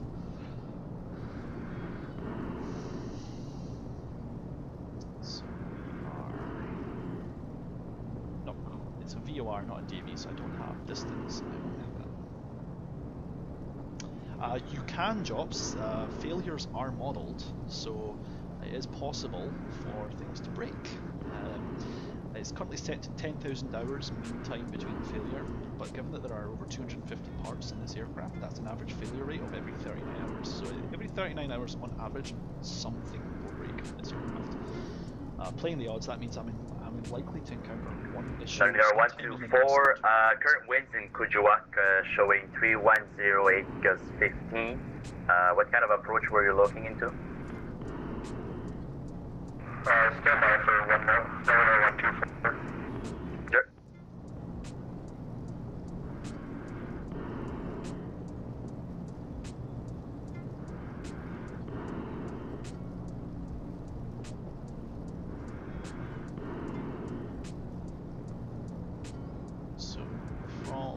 So we're 6 miles out from approach to the first station near Albion 2. And Montreal Center, I'm going to take the Gravna strip, runway 31, we'll use the RNAV.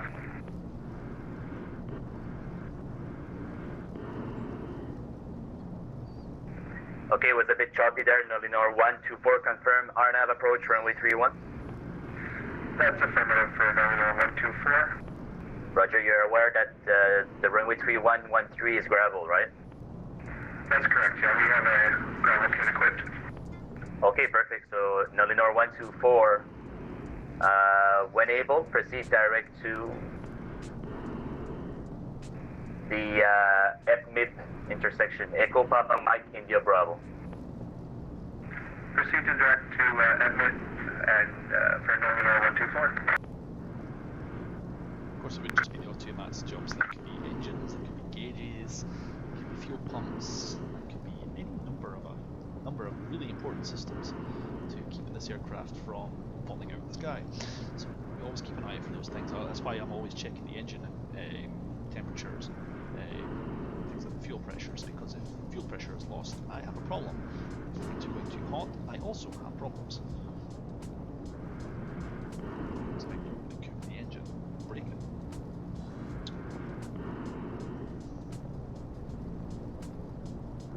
How many aircraft do you have in my hangar? Right now, technically, I have about 10 to 15, but many of these are stock, and some of them are freeware, and one or two of them I haven't even pulled out the hangar, so to speak, so don't take too much stock into that.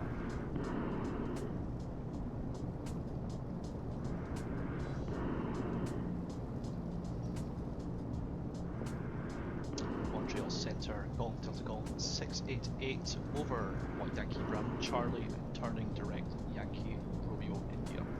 Golf Delta Golf 688. Roger, thank you.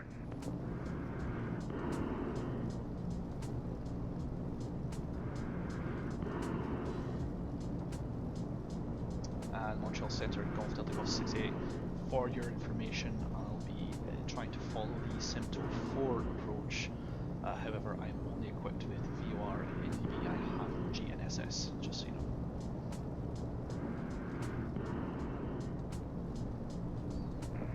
Golf Delta Golf 688, no problem.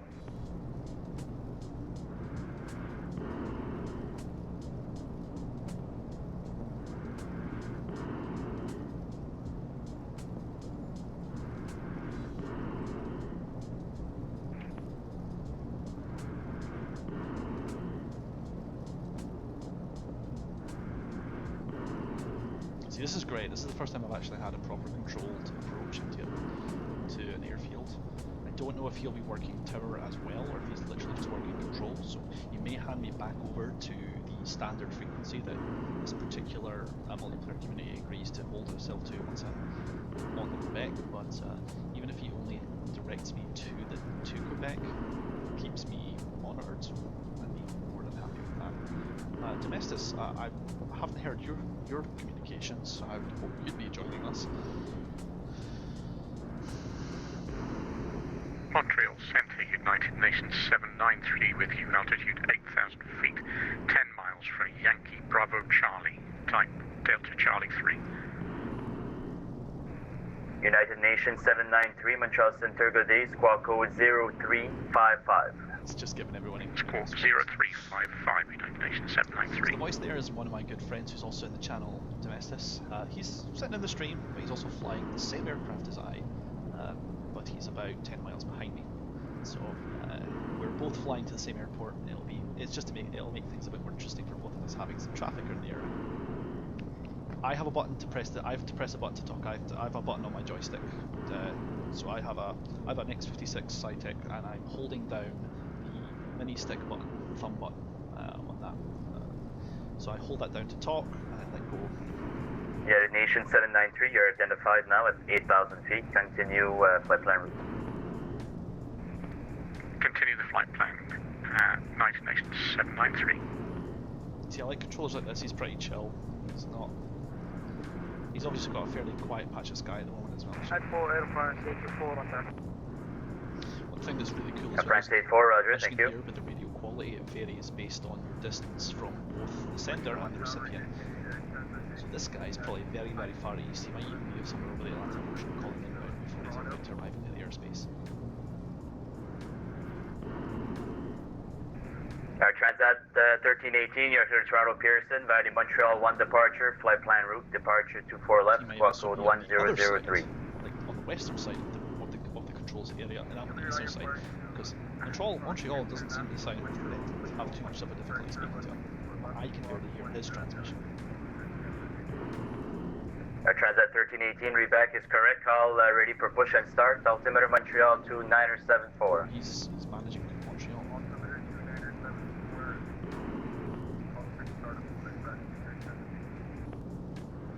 No problem, Jules rather. Sorry. I will enjoy your time, and we'll thank you very much for flying with us for now. We'll see you soon.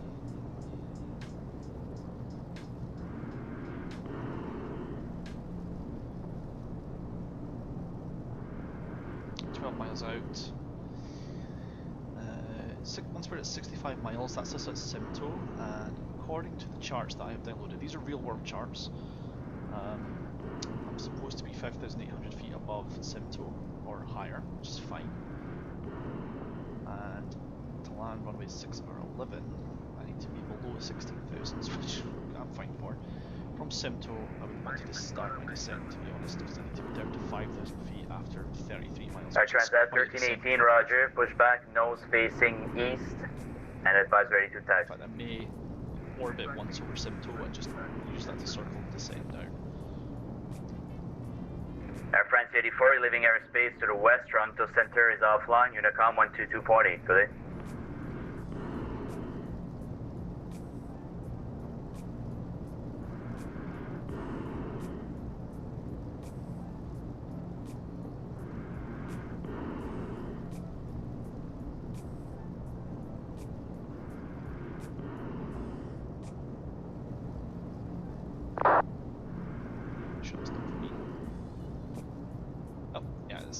So that American 857, leaving airspace to the west, Toronto Centre is offline, Unicom 122.8, good day. Giving a little bit of turbulence.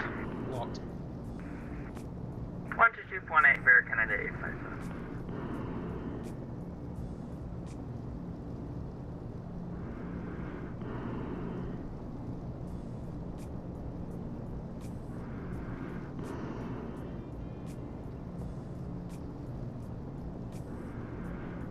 So descent checklist, because we're going to have to start thinking about that soon. trim will be set.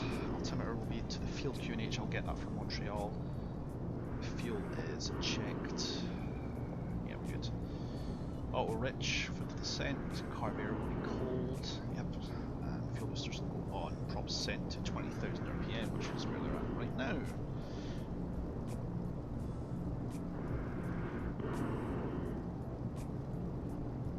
Control Air France 84, France 84, go ahead.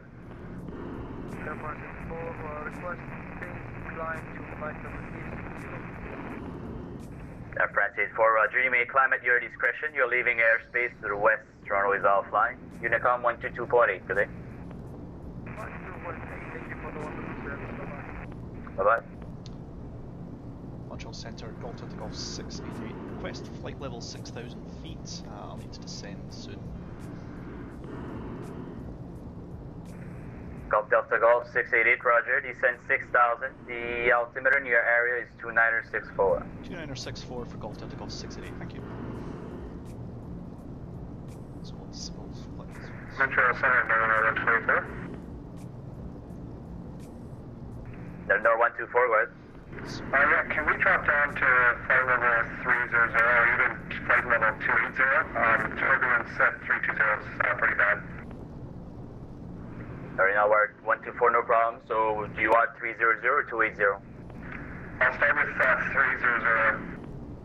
Okay, descend flight level 300. Let me know if it's better there.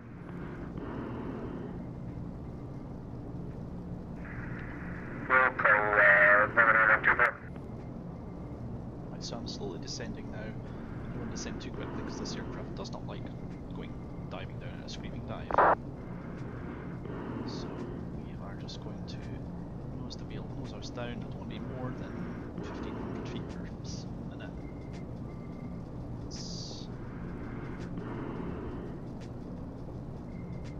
It's pretty safe to fit descent there.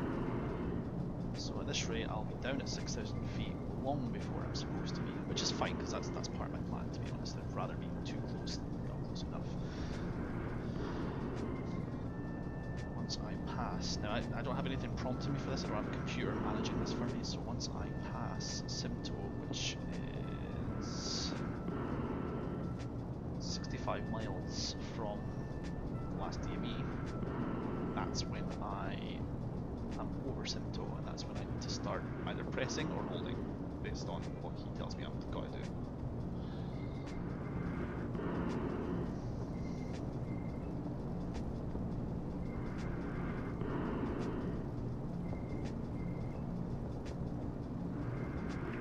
Wizz Air 9012, leaving airspace to the south. Boston Center is offline at the moment. Unicom 122.8, today. 2,000 feet. Unico 1228, have another vessel goodbye with an end 012. Bye-bye. This is just the weather update. I'll probably be going into the clouds soon, so this is not going to be the most entertaining for you to see visually until I get And Montreal Center, November 124, flight level 300, worked in perfectly, thank you. So we'll come off oxygen now. November 124, Roger, thanks. Off oxygen now. And I only used barely a couple of pounds. Centre Montréal, bon après-midi, Hydro 105. Hydro 105, Montréal, bonjour. Hydro 105 à Rouen, on parle d'autorisation IAP Montréal.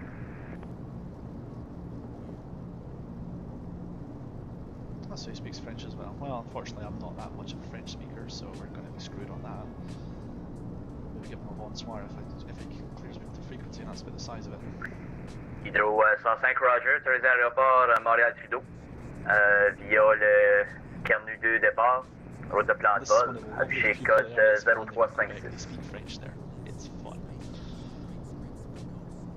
Autorisé à Montréal-Trudeau via le Kernu 2 départ, route de plan de vol, code 0356. As you can see, I've started going too fast. I'm about to hit my max. Hydro 105, la lecture correcte, l'autorisation annulée, sinon décollé à 1945 Zulu, fais-moi à l'envol, à Throttle back 2877. a little bit more as well. Let the aircraft. Monsieur l'autorisation valide, sur le décollé d'ici 1945 et on rappelle à l'envol de Hydro 105. Roger.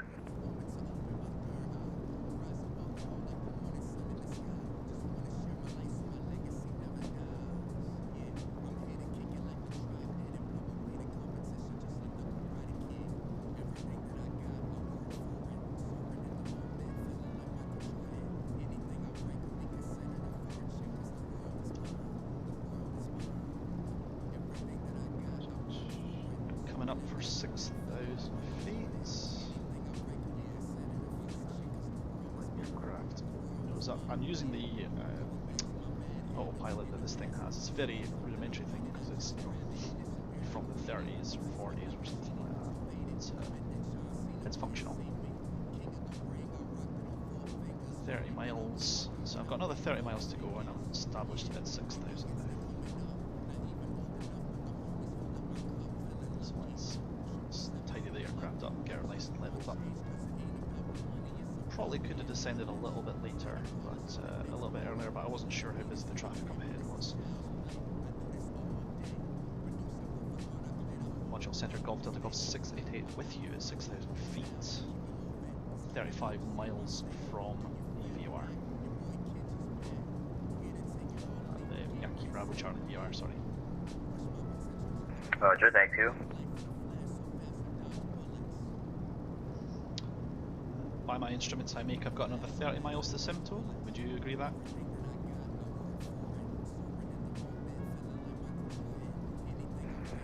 Golf Delta Golf 688, sorry, I missed your last request. Just doing an instrument check. Am I about 30 miles from Simcoe at this time? From Simcoe, I'm showing about 128 miles. Oh.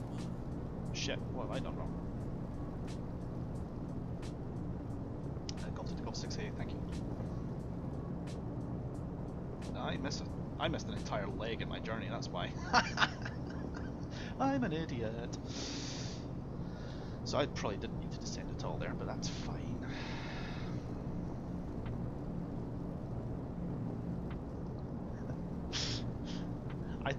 I misread my flight plan. The next leg is to YIR, then from YIR is the Simcoe leg. That's fine. I'll see if I can get back up above the clouds.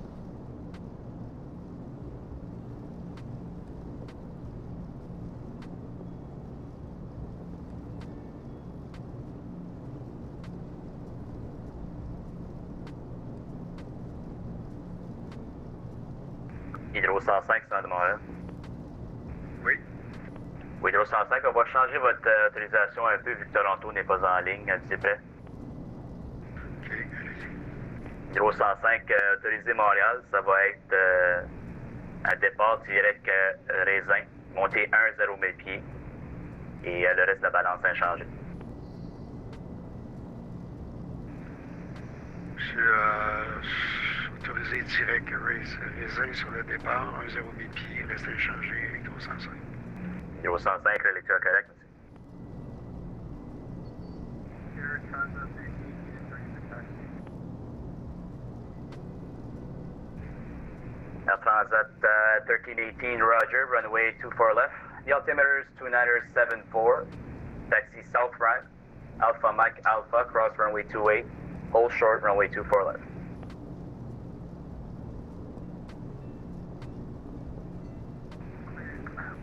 Taxi via Alpha Mike Alpha, cross runway 28 left. Hold short runway 24 right. Well, I've requested the 6,000. Unless he wants me to move up to higher altitudes, I will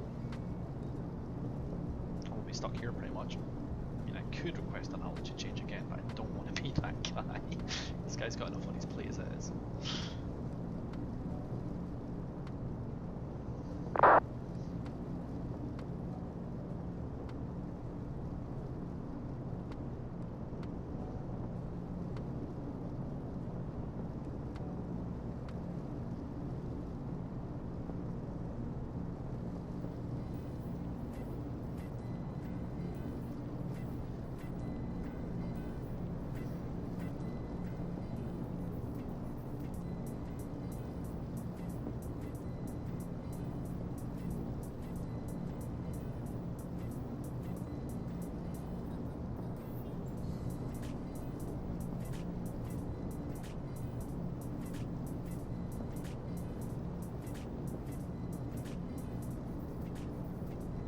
See the needle moving about there. Part of that is me trying to control the elevation and the speed, but part of that is also due to the fact we're in the clouds. It's a bit bumpy.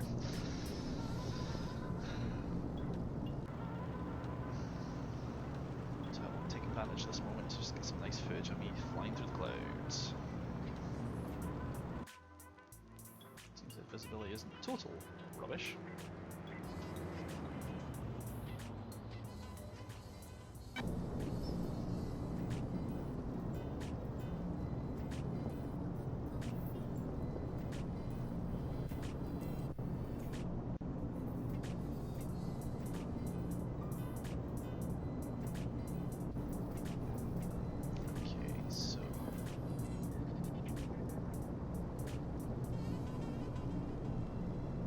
Once we're 100 miles from Rivière-du-Loup, we should swing right over it, which is how I double check my figures.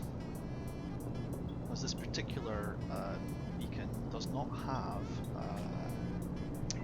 distance calculations, not all the beacons do. Most of them do, but not this one. This one only points, which is, it's annoying, but we can work with it. It's not a big problem. This one here is a heading of 248, so we'll just put that into this. But we're not going to be following it just yet. This is a note, so that when I fly over it, I'll be following that heading.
Mrs. is now going to be going faster than me probably because he's not flying through bumpy air, so it's very possible we could end up at the airfield at very similar times, which will be interesting from a traffic separation point of view, given that as you can see, visibility is what's the French word? Null.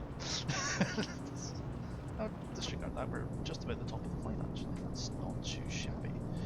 I'm going to decline though because I'm 500 feet below my assigned altitude. I should probably fix that before I bump into somebody. I don't think I will, but I'd rather not test that theory. Terribly embarrassing for me and very annoying for the other guy.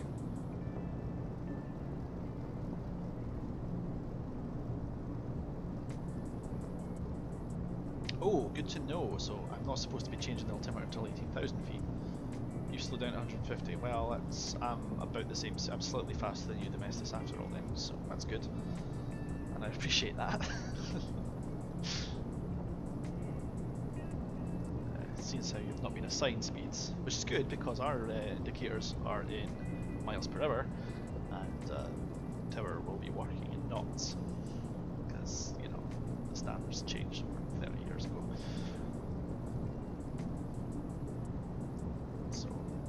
Domestos in our old aircraft, if we get assigned a speed that is something we can actually maintain, instead of saying yeah we can't do that, we'll actually have to like look it up on the internet or grab a conversion chart or something. It just occurred to me that if I do get assigned a speed and I'm unable to maintain it, that is going to be very interesting because I had the calculation charts on my phone. My phone's battery is dead. Only the most professional of streamers in this channel, boys.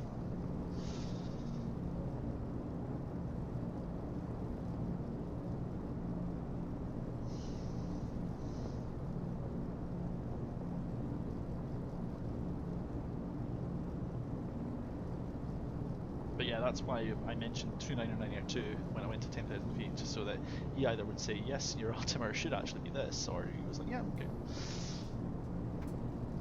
So either he missed that or he decided that was close enough.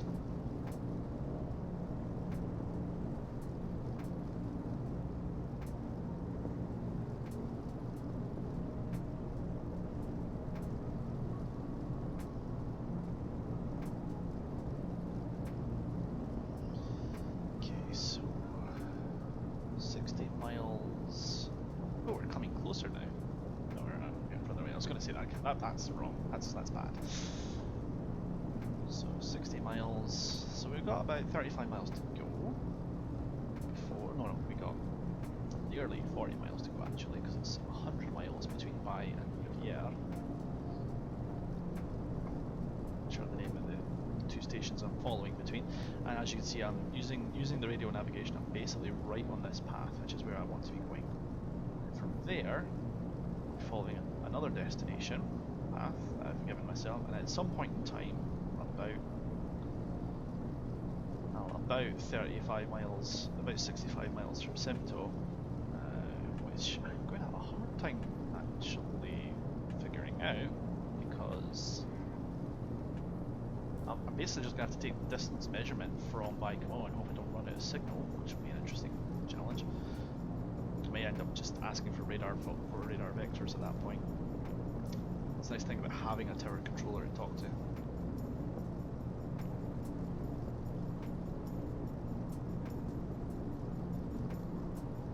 Sheet, tick menu, data outputs, and speeds. Yes, you could do that too. See, Domestos, you're not live on a stream, so you can cheat if you want. I don't get such luxuries. I'm trying to fly this in a somewhat realistic fashion. Forgetting to refuel notwithstanding. Speaking of which, how is the fuel levels? 30 gallons on the left and right, so that's plenty. Still got the auxiliary tanks anyway. I may be landing well on the auxiliary tanks, which technically speaking is a bit naughty, but they're my reserves for a reason, right? It cost me a fortune to fit this GPS. Hey, you want to use it, use it. I ain't going to judge anyone for it. Good afternoon, Montreal Center, speaker 297 Alpha Heavy with you, flight level 380. The insurance I've been given. Skipper 297 Alpha Heavy, good day, squawk code 0360. That being said, if the controller insisted on me using it, I'd have it there. 0360, speaker 297 Alpha Heavy. To be perfectly honest, all I have to say. Nolinor 124, 1 ready, descend 10,000. Kuchwak altimeter 2981. Wind ready to send 10,000, Kuchwak altimeter 2981, thank you, for Nolinor 124.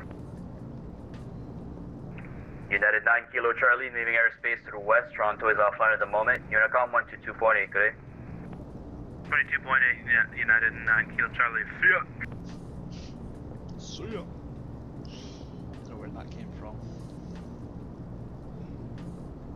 Speedbird 297 Alpha, you're identified, flight level 380. So he's 38,000 feet up. Roger, speedbird 297 Alpha Heavy. Emirates 235, you're leaving airspace to the west. Toronto is offline at the moment. Unicom 122.8, good day. He's already transferred. Unicom 122, that's my Emirates 235, bye-bye.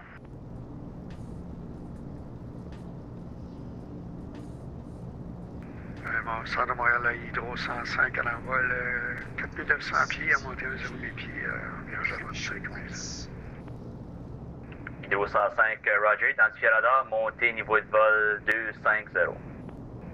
250, Hydro 105. Speedbird 297 Alpha, you'll have traffic 12 o'clock by 30 miles opposite direction. Boeing 737 at flight level 370. Yeah, I have the traffic on my TCAS, speedbird 297 Alpha Heavy. Roger.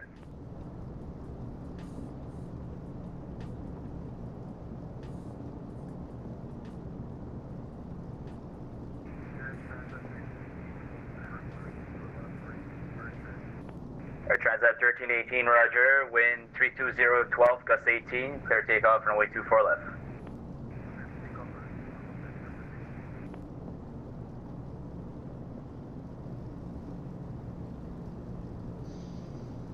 I'm not dealing with Edmonton. There's another guy showing up on another frequency nearby, but I'm nowhere near the Edmonton FIR, so I won't be dealing with that. Suits me just me. Hydro 105, procédez direct vite go. Anticipez la piste 2-4 gauche à Montréal. Direct vite go, redis la piste. Hydro 105, ça va être la 2-4 gauche. 2-4 gauche, Hydro 105.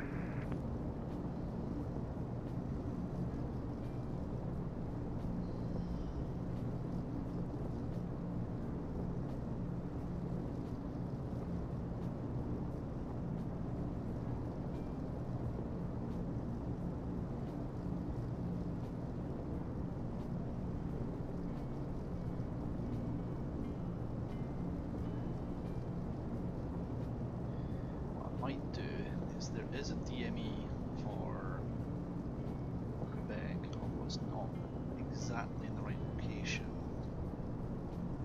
It's 123.2. I might use that as no 112.8. What's that? That's not that one.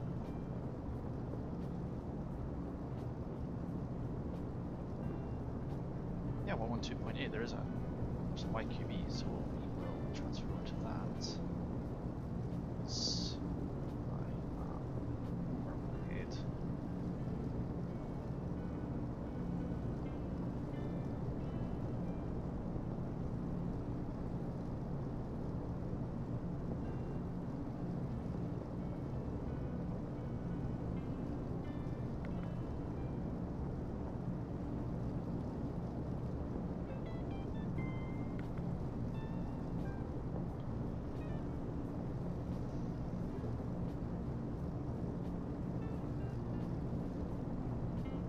too high now.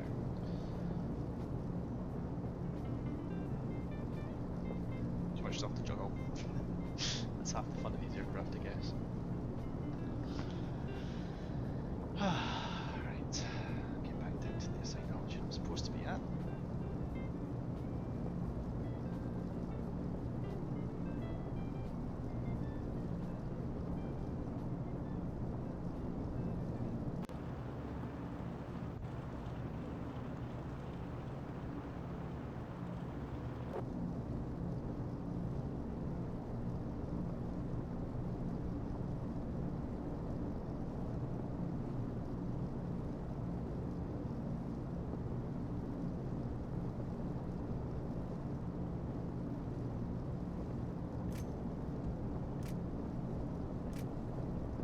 So by my reckoning we should be about 19 miles to go before we turn into...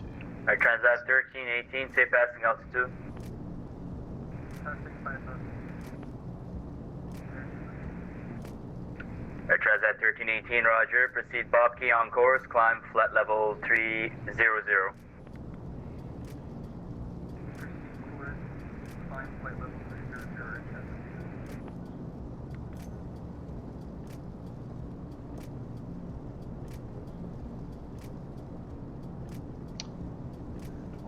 Set up the localizer on that one, which is the important one for the next leg. I can't use that just yet. It's fine. So I basically just set everything up so that all I should have to do theoretically is at the right times click the right buttons, and I shouldn't have to worry about tuning while I'm in the middle of a turn or anything like that, because that can get annoying.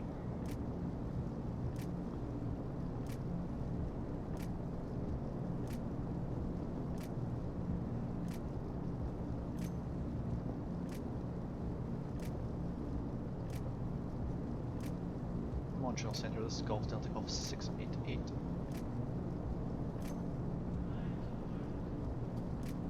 Golf Delta Golf 688, Montreal, go ahead. Do you have the latest METAR for Quebec?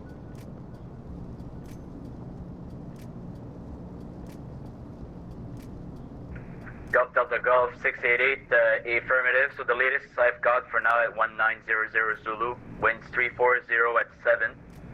Variable from 280 to 030. 30-mile visibility. Fuel clouds 800 feet. Ceiling overcast at 3,700.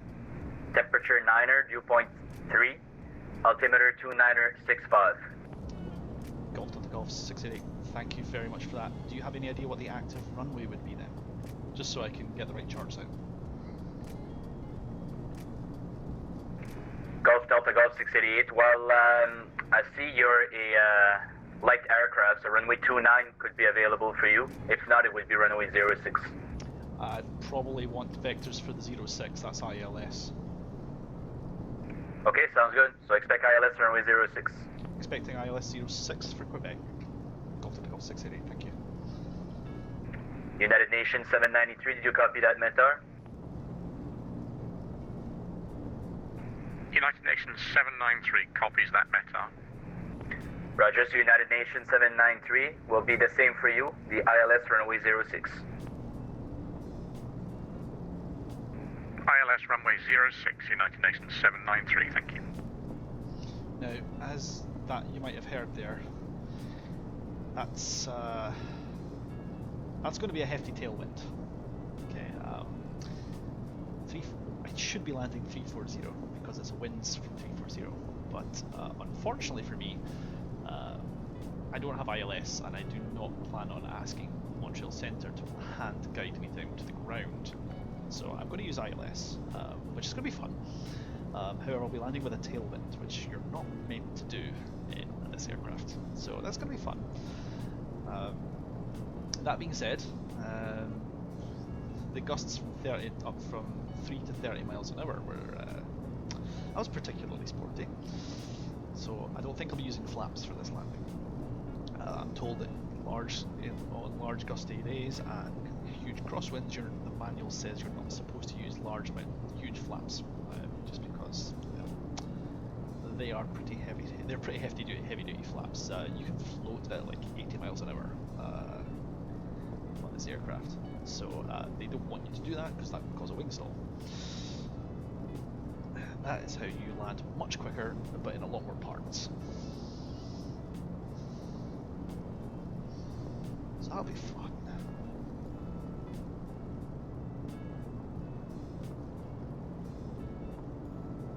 Just check the engines, they're all humming along nicely. The carb's a little hot, but that's nothing we have to worry about too much.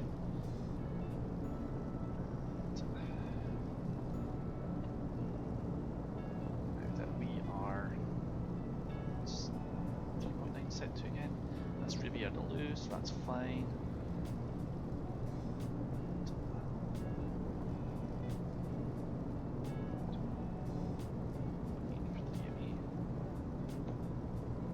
As soon as I get a signal there, that'll be fine.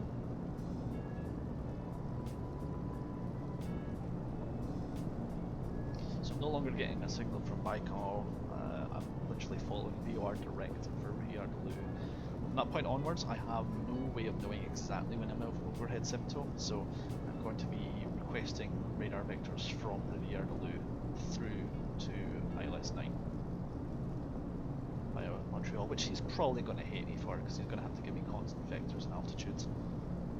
But I don't have a choice.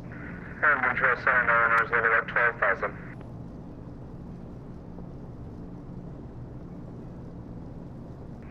Eleanor 124, Roger. You might have to hold a bit there to descend. So descend 3,000. Descend 3,000, Eleanor 124. Montreal Center, Amherst 235 Bravo. Can we switch to Unicom now?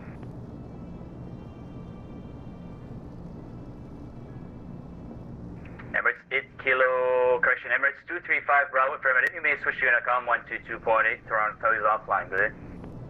Roger, thanks very much for the ATC, Amherst 235 Bravo. Emirates 8 Kilo Charlie, same for you, Unicom 122.8, good day. His handovers all up. Over to Unicom 122.8, Emirates 8 Kilo Charlie Heavy, thanks for the service, see you again. Yep. Montreal Centre, Golf Delta Golf 688 with you over Yankee Romeo India. Request radar vectors to the ILS 9 for Quebec.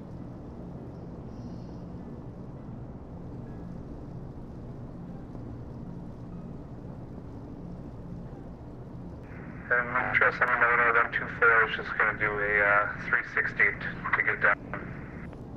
Yep, you can orbit over the intersection, and you're cleared to Kuujjuaq via the RNAV approach. Call me down and clear on 128.77. Call down and cleared for the RNAV for 31, Eleanor 124. Golf Delta Golf 688, flighting 240.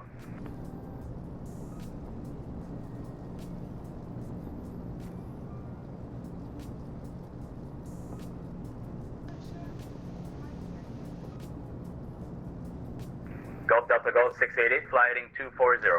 240 for 688, thank you. United Nations 793, after the Yankee Romeo India VOR, fly heading 240. After Yankee Romeo India, fly heading 240, United Nations 793. Yep.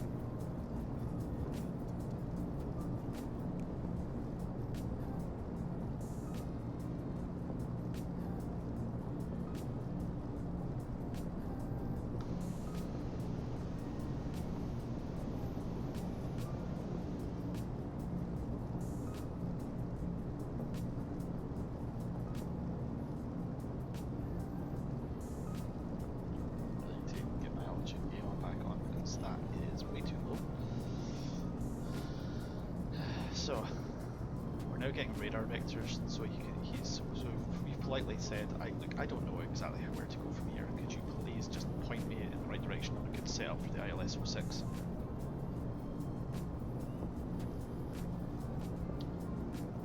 And Montreal Center Golf 68. Just an update to my list. That was radar vectors for ILS 06, of course. Affirmative.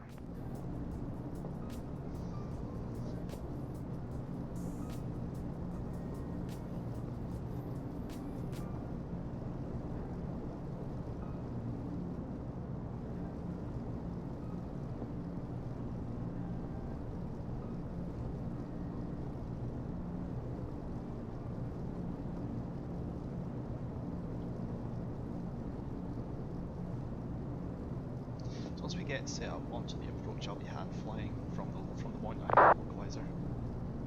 Right, so we've got needles now for Quebec.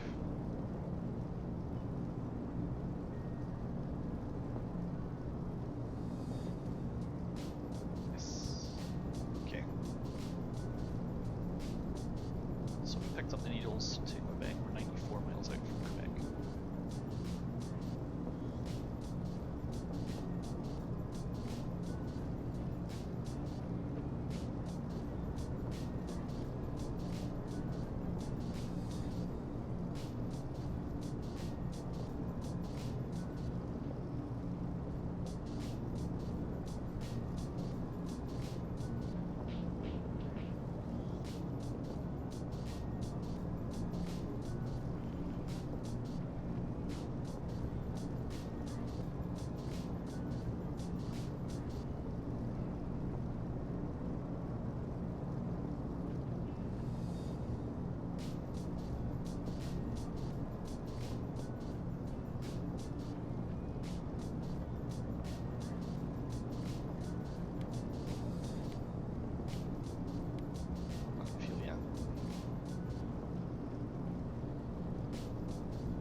I'm going to be checking my map quite frequently because I know that there's other aircraft in this area, including my friends, which I would not like to run into back on. Be considered a matter of the line.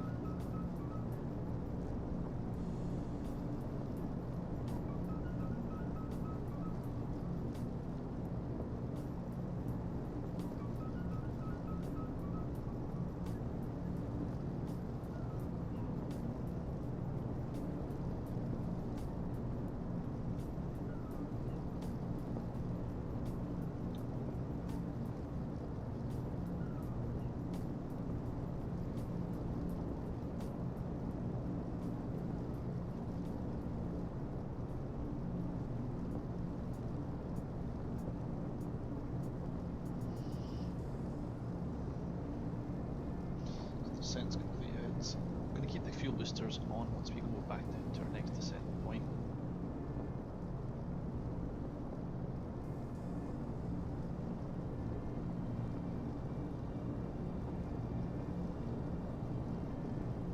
Oh, the message internet dropped out. I hope you can get connected back again.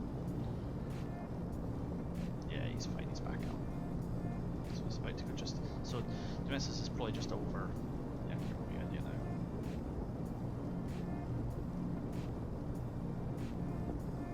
So as far as I can tell, what he's going to be doing is he's going to be basically commanding me to fly this direction for a fair little while. And then probably a straight in approach, I would imagine. So that's what I'm hoping for.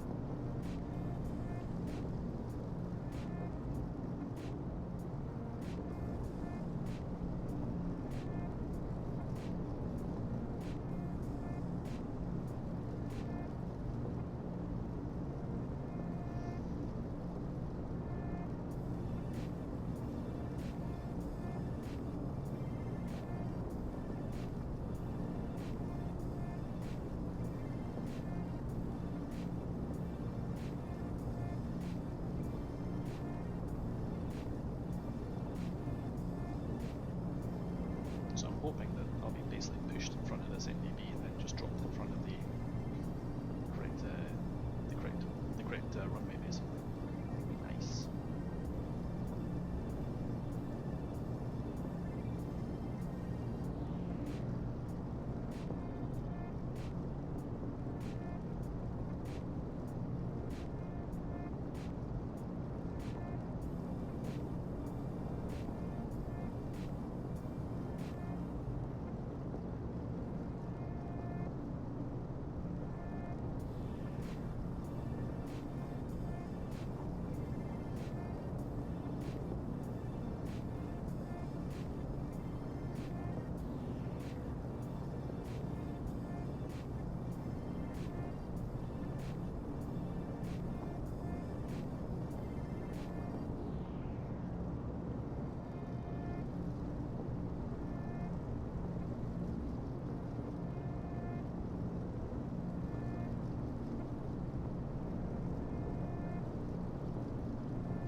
I was very tempted to land on this little island here, just because I thought that would be hilarious, but I don't think I don't think my little aircraft's up to the job of it. Besides, there's something to be said for landing on a city. That would be a chaser.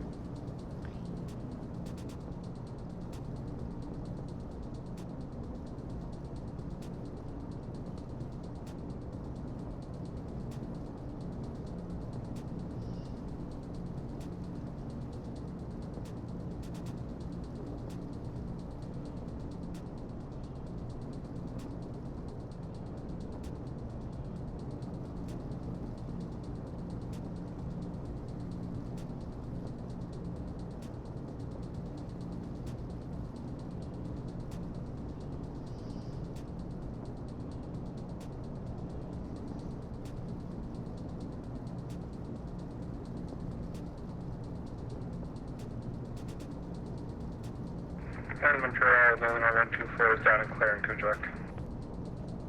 Illinois 124, roger. Flight plan is closed at 1948. 1948, thank you. And talk to you in a few minutes when I get ready to go down south. Roger. Oh, is he going to be moving controller stations? That would be mean.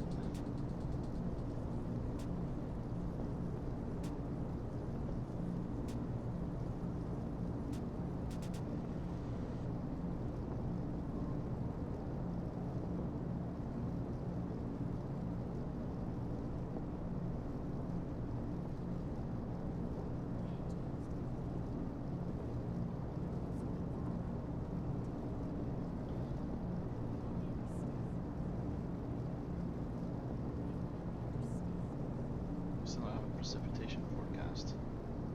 A rain forecast would be pretty awful. Clouds I can deal with.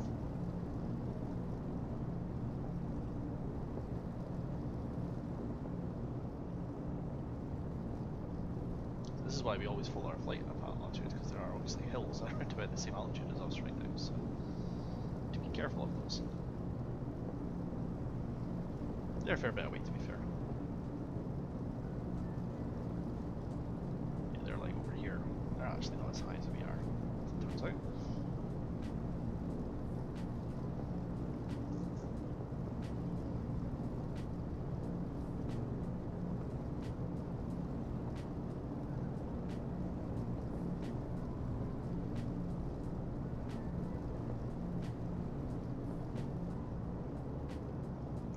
Itchy nose.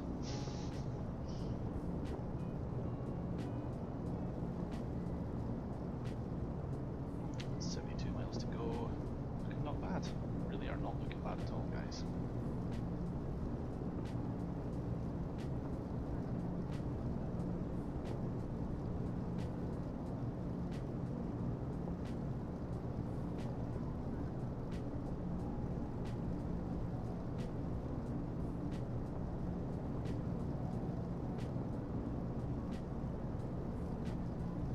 Clipper 5-1 Charlie, good day, squawk guide in.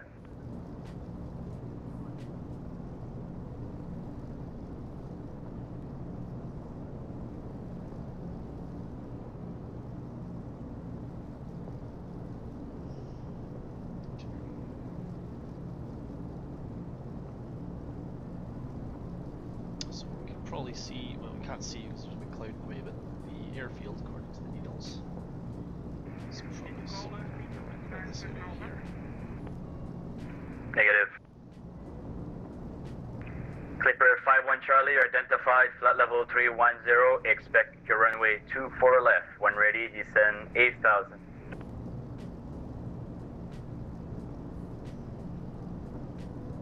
So basically what he's done is he's given us an altitude to stay at, which we're trying to do.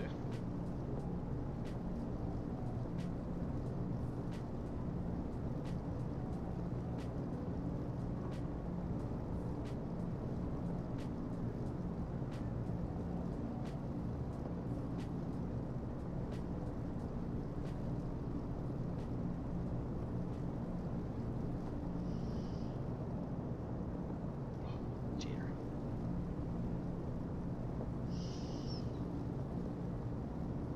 So I was going to try and follow the star, and then as soon as I lost signal and the ability to gauge the distance, I was no longer able to maintain that. It was just not going to be a reality. So I elected instead to, at Montreal Centre, talk to me and give us radar vectors. Because I figured that's a safer option. It's more likely to get me to the right location instead of guessing. I'd probably say that it's a good idea to always use the tools that you have available to you, but the best tool you've got is the guy with the bigger picture. He's the one with the radar on the ground.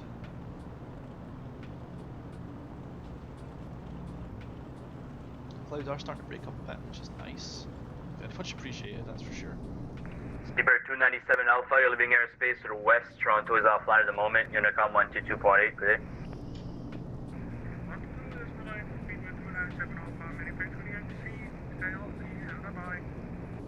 You too, bye-bye. So I think he's basically just going to give me 240, then a base, and then a finals, which would be nice. So I reckon he's going to command me to turn somewhere around about when this needle points this way. At that point in time I'm going to start requesting descent if he hasn't cleared before him by that time, because I'm supposed to be down at 3,000 feet for the ILS capture.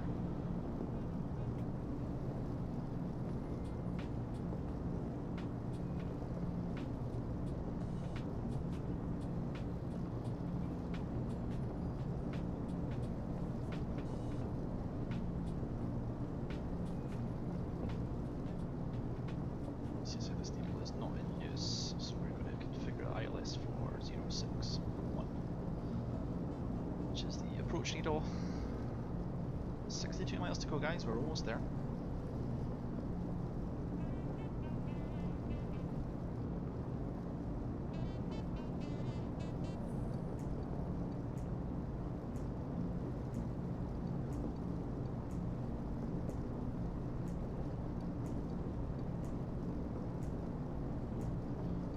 Engine check. Engines are still stable. It's nice. Got the engine cowl flaps open a crack, which is why that's helping.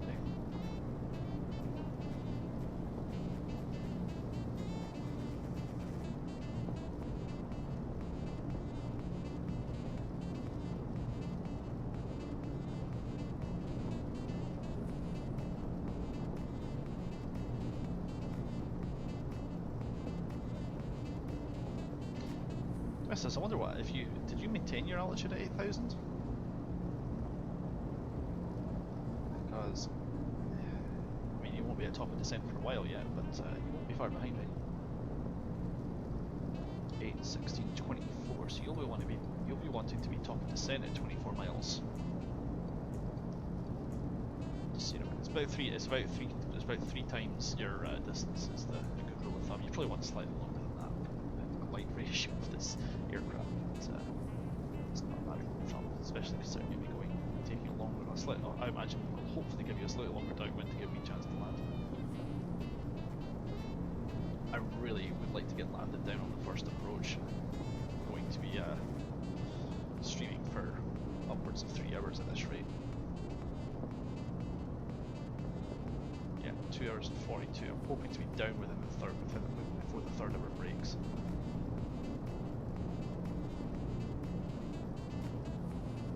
You estimate 28 minutes, 15 seconds to top of defense.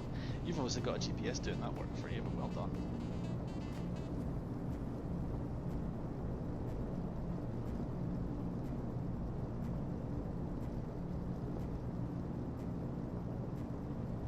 See, Domestic is doing it right. He could actually take the GNSS procedures if he wanted to.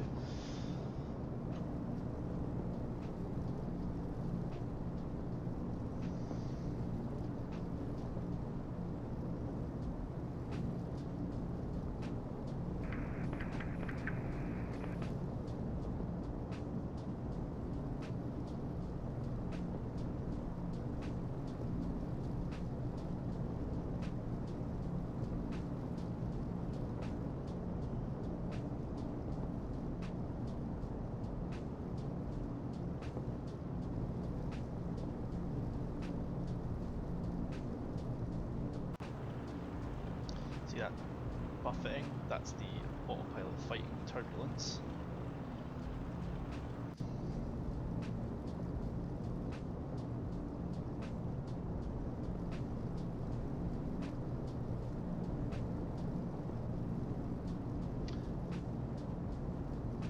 It'll settle out in just a second when the weather finishes loading. If it does it, I might actually let Montreal know.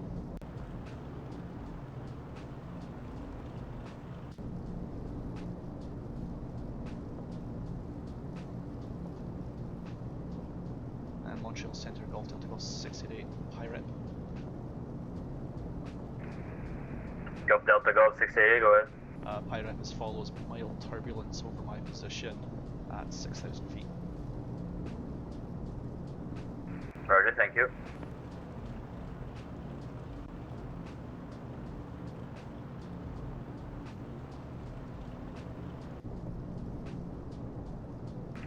Hydro 105, lorsque prêt, descendez à 1000 pieds, l'altimètre 2974. Lorsque prêt, à 1000 pieds de 974, Hydro 105. So when the airwaves are clear like that and it's not a very busy piece of radio time, I usually don't mind giving the controller information like that because he doesn't want to divert people to 6,000 feet in this location if it's bouncy.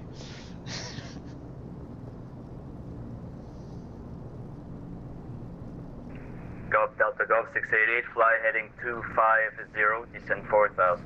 Descend 4,000 and turn right for 250, Golf Delta Golf 688. You can also start to give him a flight rep. United Nations 793, descend 6,000, fly heading 250. Descend 6,000, fly heading 250, United Nations 793.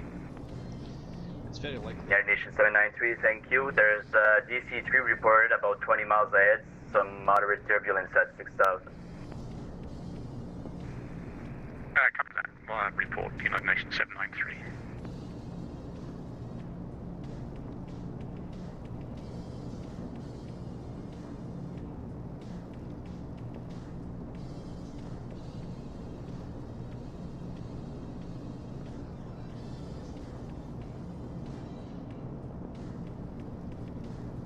wonder if the controller just vectored up through here to see if my pirate's right.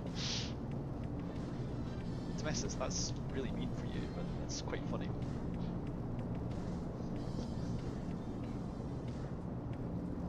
Either he's vectoring you around it, I don't mind either way.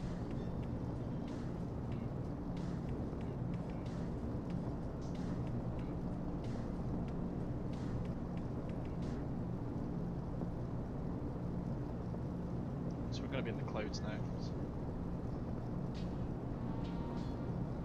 Montreal to us, Quebec 279, flight level 360. Don't worry about overspeed in the bird now. Speedbird 279 Heavy, Montreal Center, good day, squawk 0363. 0363, Quebec 279.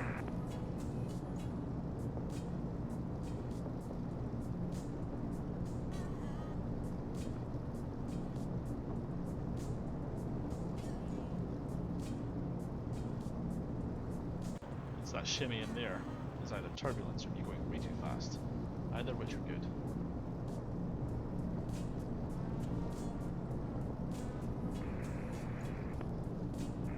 Montreal Center, United Nations 793. Can you confirm the altitude I'm descending to? United Nations 793, 6,000. 6,000, United Nations 793, thank you. Speedbird 279, radar identified, flight level See that sudden 360. change there? One click and all of a sudden my entire world will do me.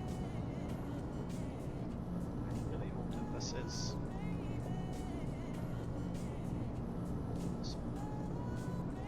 Turbulence might be a little bit more severe. Clipper 51 Charlie, descend 6,000.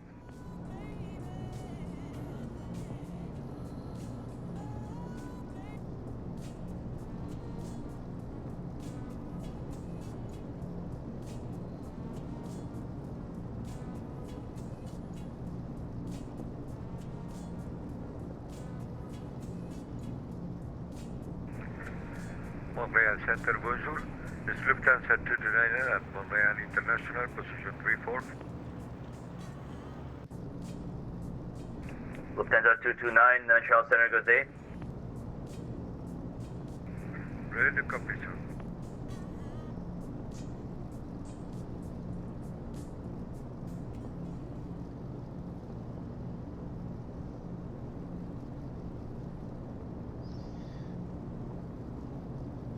Lufthansa 229, roger, would you be able to fly this route?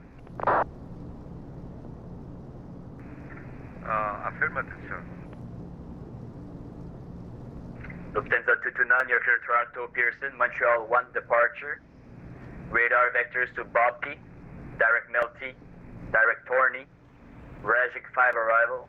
Departure runway 24 left, squawk code 0361. I suspect my autopilot is fighting that. I don't know at what point in time I'm supposed to come out of Lufthansa 229 is cleared manual. to Pearson International, Charles 1 departure, vectors Bobkey. 24 left, reactive runway 0361, the squawk code. Lufthansa 229, roger. I'll just need a read back of your route. Bobkey, Melty, Torney, Ragged 5 arrival.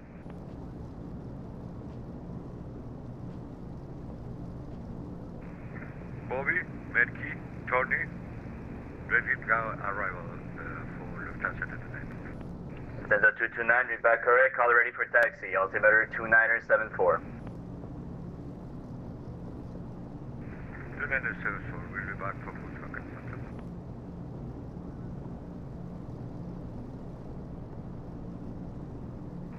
Good afternoon, Montreal. It's Lunar 125 now. Ready to copy for the clearance to Maribel. This guy's going to be biting off more than he can chew soon.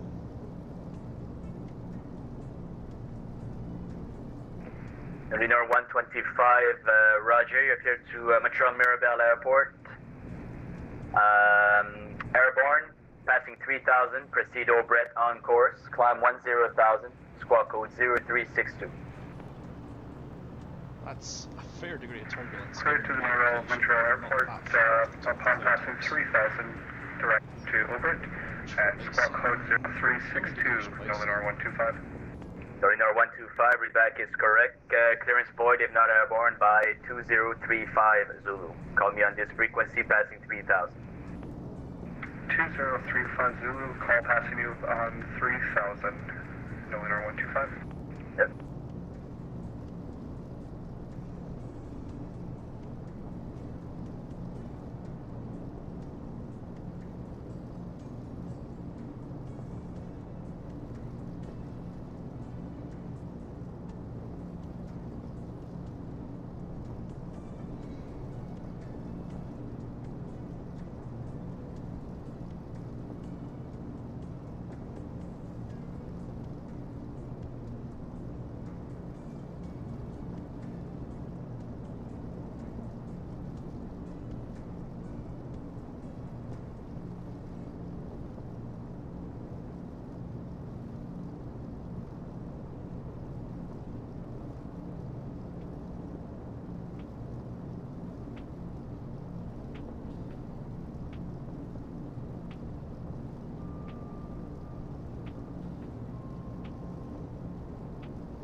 I don't think clear me go any lower than 3,000 feet to where the next grid square likes, because that's close.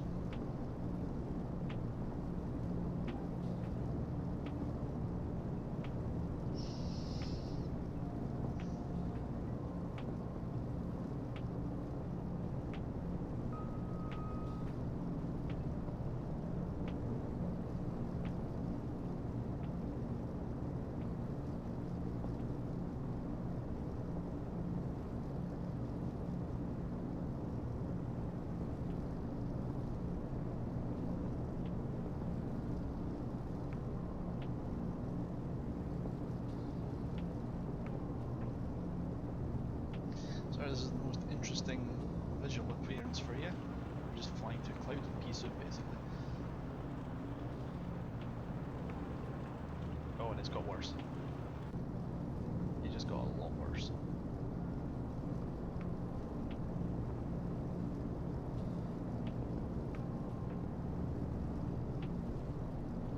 Clipper 5-1 Charlie, descend 3000.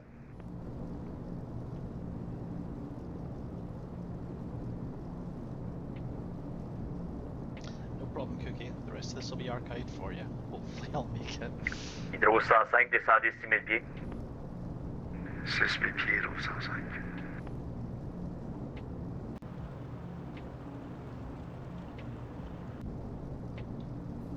Montreal Centre, Golf Delta Golf 688, further pirate. Visibility poor, turbulence increasing. My position. Golf Delta Golf 688, roger, thank you.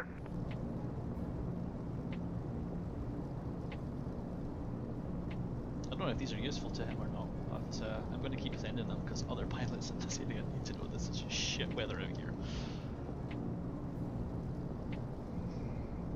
United Nations 793, descend 4000. Don't worry, Domestic, you'll know all about it soon. Descend 4000, United Nations 793.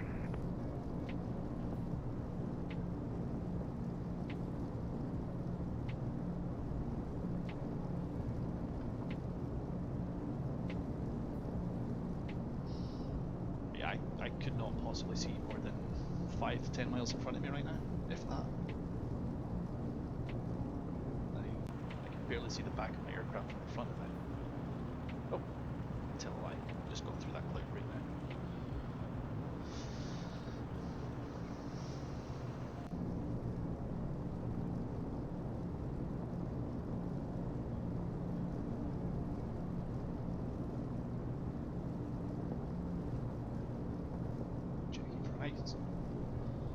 Watching the carb temps, watching the engine guiles, looking for any wobbles.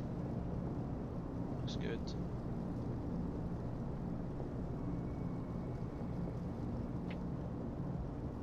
Ready to go to auto ridge? Yeah, you go to auto ridge when you're in your descent and then your landing phase.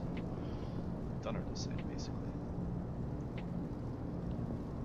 Once we get turned to base, I'll turn on the booster pumps, set to auto ridge, take instructions and vectors to the ILS 6.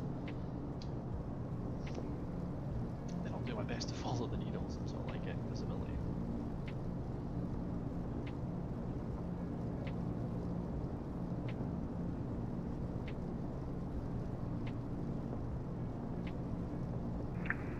Delta Golf 688, turn right heading 280, descend 2,500. Right turn 280 and 2,500 for Delta Golf 688. Thank you. Yep.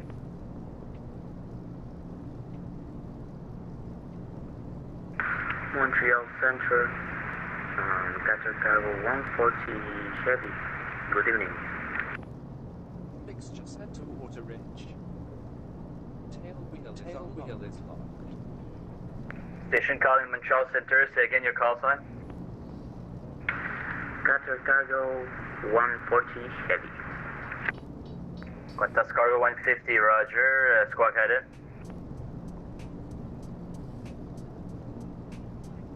I don't have any squawk. Could you give me one, please? For Qatar Cargo 140. Yeah, squawk headed is just a button on your transponder. No, I know that, but I don't have a number for squawk. I understand, but for now you don't need it. I just want to know where you are, sir. Squawk Island, please.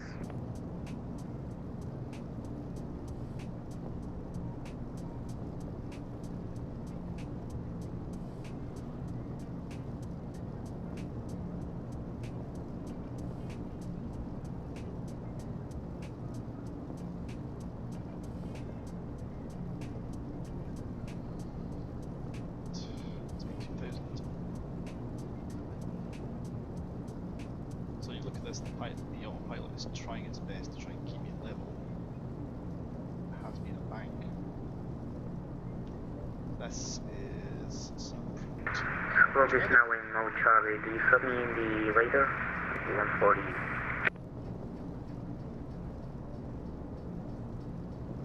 Qantas Cargo 150, affirmative. Squawk 0365. 0365 140. Clipper 51 Charlie, turn right, heading 150.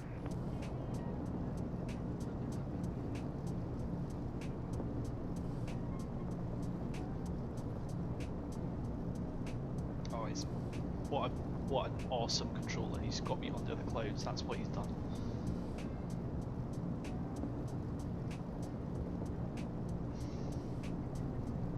What a gentleman. Visibility.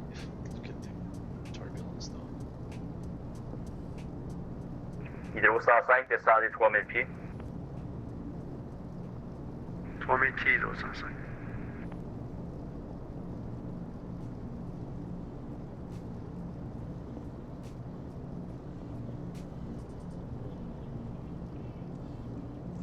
Qantas Cargo 150 Heavy, identified, flight level 350. Continue flight plan route. Continue via flight plan route. Qatar Cargo 140.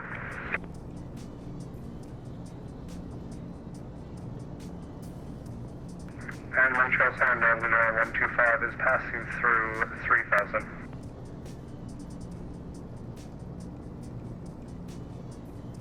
Lunar 125, roger, identified, proceed au Brett on course, climb flight level 320.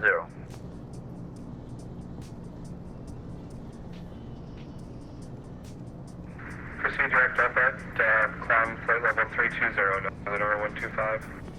Clipper 51 Charlie, turn right, heading 270 to join, clear the LS to 4 left.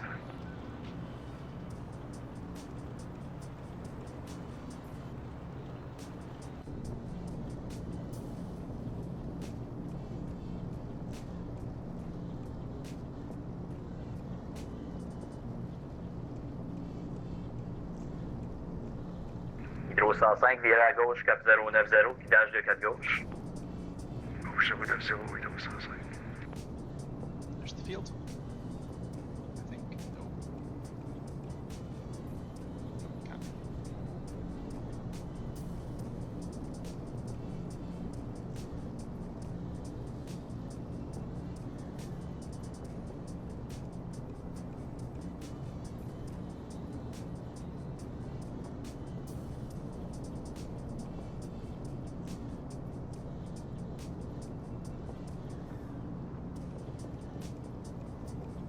Seabird 279, leaving airspace to the west, Winnipeg Center is offline at the moment. Unicom 122.8. Good day.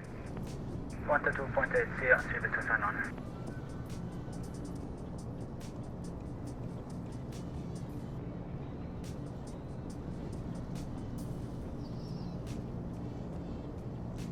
Montreal Center, Golf Delta Golf 688 through the clouds at 2,500 with you.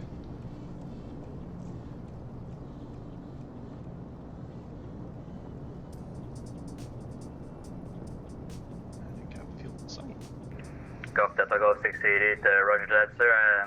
You don't need to report your altitudes and all that. I can see it on the radar. Understand.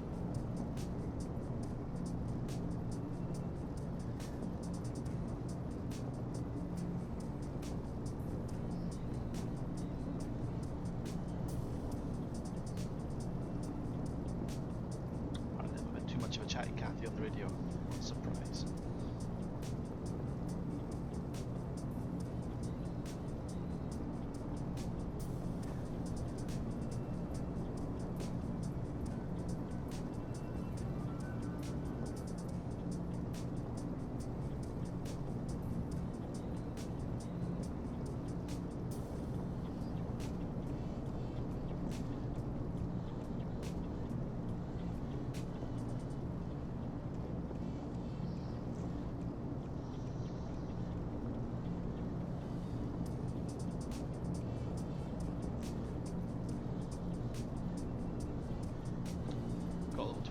There, so we're probably about to get our finals.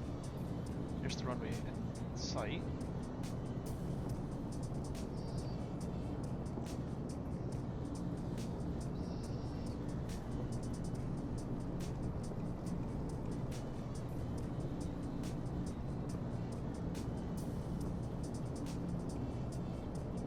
Hydro 105, virez à droite, cap 150. Droite 150, Hydro 105. Golf Delta Golf 688, turn right, heading 330. 330 for Golf Delta Golf 688, Montreal Center. United Nations 793, descend 2,500. Descend 2,500, United Nations 793.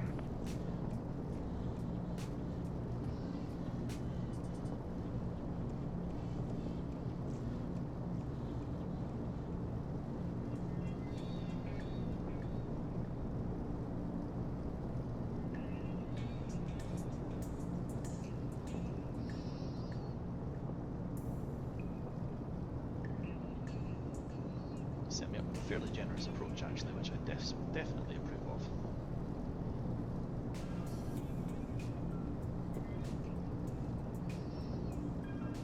So, in theory, we should have something approaching, a decent approach with these two lined up.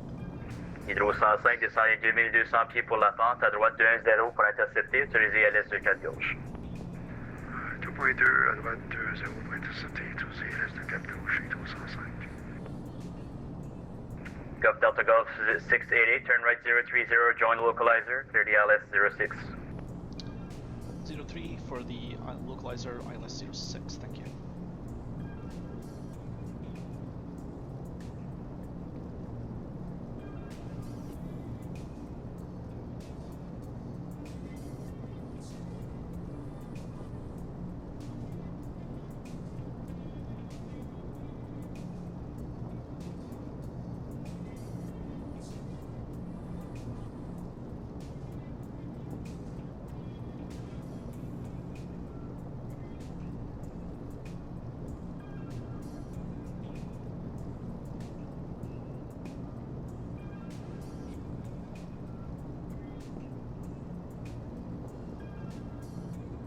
Of course the cloud comes in just as I'm ready to land. Okay, well, I'll descend through this cloud bank and all of a sudden feel to my right 2 o'clock.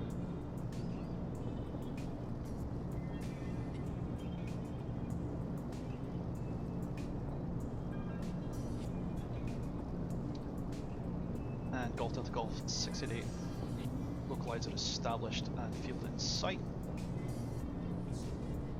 Golf Delta Golf 688, roger, wind 340 at 7, clear to land 06. 340 at 7, clear to land runway 6, thank you. Hydro 105, allez-vous stationner chez Inuit? Affirmatif.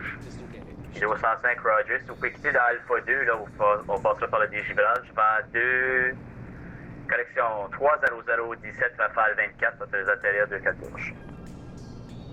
Tous ces atterrir de 4 gauche, on va anticiper sortir sur Alpha 2, 305. Roger.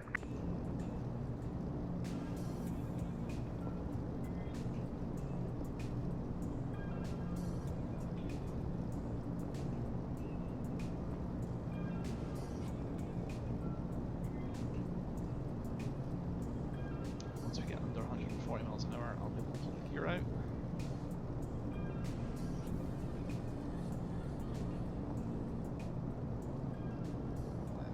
Cheat a little and pull the RPMs back a little. Which is a little naughty of me, but it will work.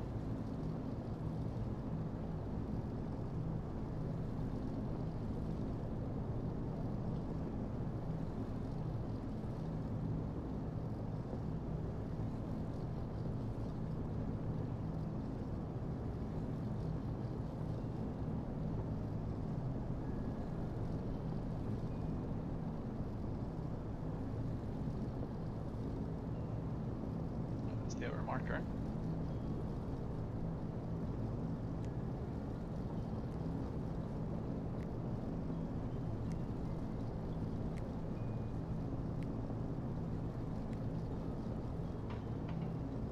You're out.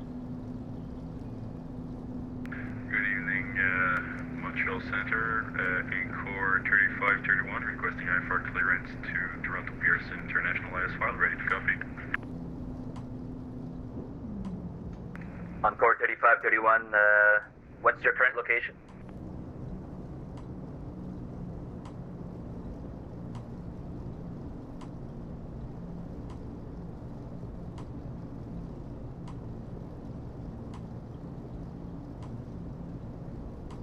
Now, this is the point where we start ignoring the hills and start Encore following 3531, Montreal. ourselves.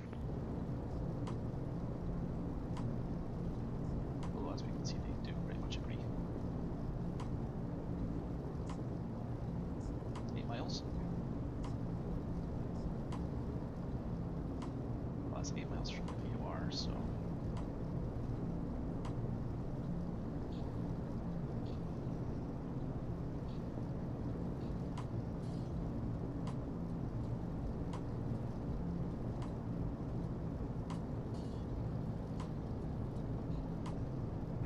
Hydro 105, bienvenue à Montréal. À droite, Alpha 2, Alpha, Juliette, India, Echo, Bravo, Tango et Papa jusqu'à Inuit.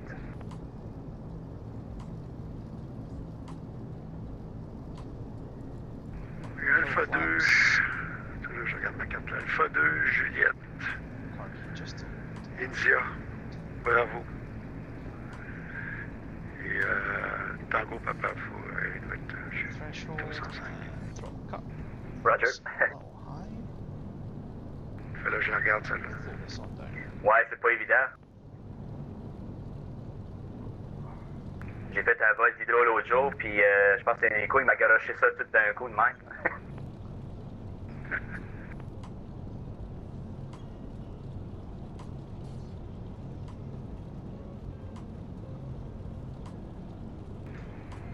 Montreal Center, bonjour, Air Canada 304, heavy checking in, flight level 370, approximately 75 miles north of Kilalo. Air Canada 304 Heavy, good day, squawk code 0367. Roger, 0367 for Air Canada 304 heavy.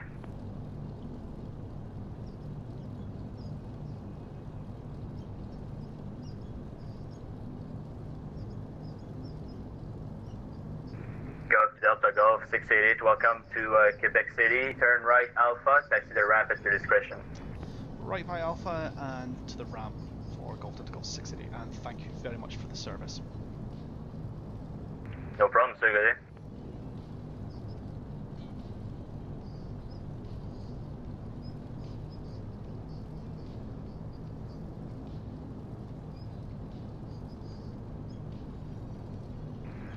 petit délai pour les 205. Là. Je pense qu'on va pas mettre cette gaz de fléméante des deux moteurs.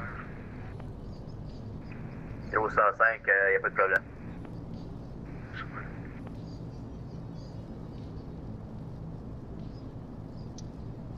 United Nations 793, turn right heading 330. Turn right, heading 330, United Nations 793. And runway vacated at Quebec for Golf Delta Golf 688, thank you. Thank you.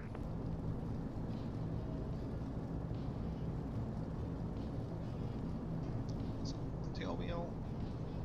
Tail wheel is unlocked.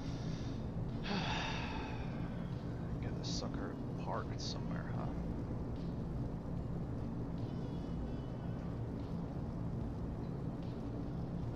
I'll take Delta 2, I think.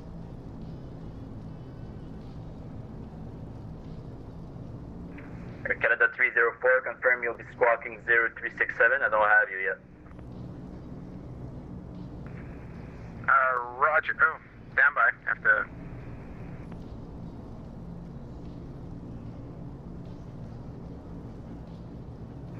Montreal Center, Air Canada 304 Heavy. Sorry about that. 0367. United Nations 793, turn right 030 to intercept. Clear the ILS runway 06 approach. Right, 030 to intercept the ILS, United Nations 793.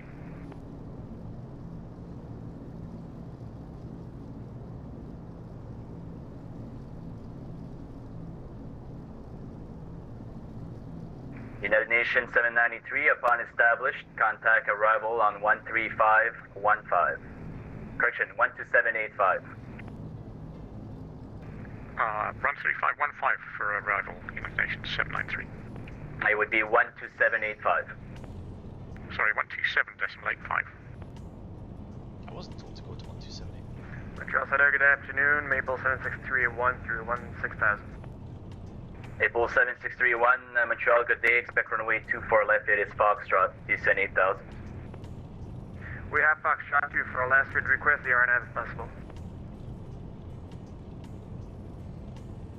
Okay, we check that, thanks. Air Canada 304 Heavy, identified flight level 370. When ready, descend 1000, altimeter 2975.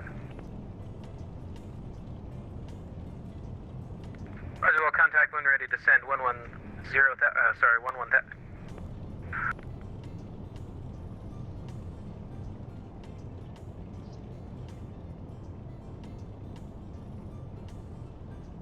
Air Canada 304 Heavy. Roger, Canada 304 is going to be 24 left for you as well. Roger, expecting 24 left, 304 Heavy.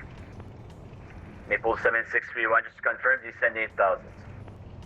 8000, 7631, thanks. Right, we'll shut down everything apart from the battery so we can listen to... Montreal Center, good afternoon. Air Canada 301 Heavy instruments to Vancouver, please. We have Foxtrot. Air Canada 301 Heavy, good day. Clear Vancouver International Airport, Montreal 1 departure. Flight plan route, depart runway 24 left, squawk code 0364. Mixture set to Wait for a little while. Tail. I cleared to Vancouver on the Montreal 1 departure, then is filed 24 left for departure in 0364 for the squawk. Air Canada 301 Heavy. Air Canada 301, reback is correct. Departure frequency 12877. Advise ready to push and start. Alright, 2877, we'll call you in a bit for push and start. Air Canada 301 Heavy. tail wheel is locked. Centre Montréal, bon après-midi, Jazz 376 avec vous. On se reprend copier des instruments pour Québec, Jean Lesage, niveau de vol 190. Il y a eu deux appels en même temps, two stations at the same time. Say again. Centre de Montréal, Jazz 376, on est avec vous. On serait prêt à copier les instruments pour Québec, Jean Lesage, niveau de vol 190. Jazz 376, Roger. Autorisé Québec Jean Lesage, Montréal 1, départ. Route de plan de vol, piste 24 gauche, affiché 0366. Autorisé via la route déposée Québec, piste 24 gauche, on affiche 0366, Jazz 3761. Jazz 3761, la lecture correcte, avisé par au refoulement, l'information Foxtrot. Formation Foxtrot, et on rappelle prêt au refoulement Jazz 3761. And Montreal Center 90125 is requesting flight level 340. 90125, roger. Climb flight level 340. Flight level 340, 90125.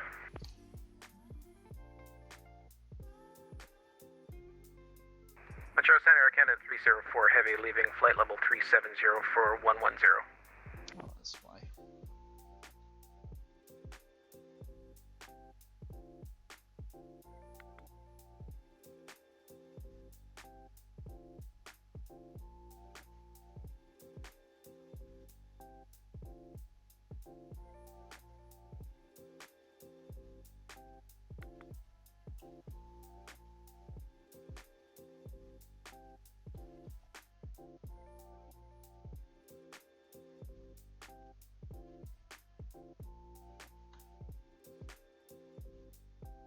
Let's see if we can catch Domestic's flight nice and quick.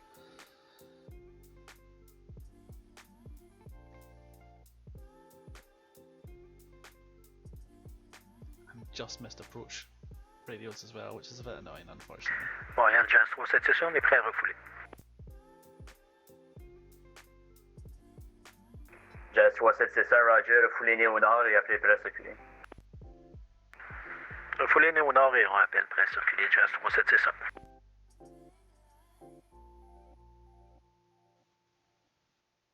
Montreal approach, United Nations 793 on the approach runway 06. United Nations 793, good evening. Wind 330 at 4, clear to land runway 06. Air Canada 301, roger. Push back, nose facing west, advise ready to taxi. Right, notes to the west will advise when ready for taxi, Air Canada 301.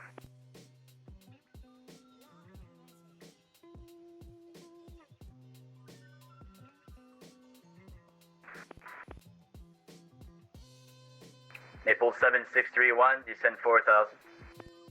4000, 7631.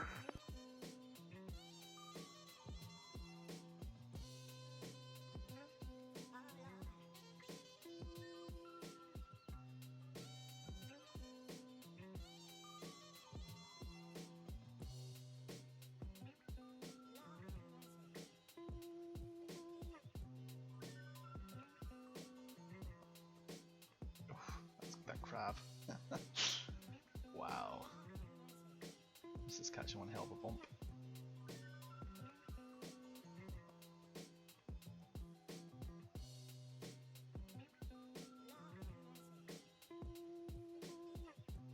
Nicely done, Domestis. Catching that wind nicely.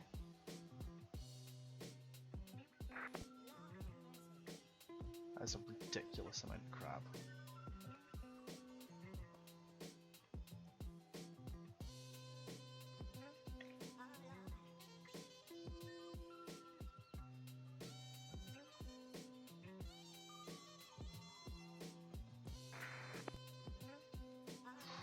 I can't believe that crap, that is insanity. Oh, someone forgot their tail wheel. That's one way to stop the aircraft.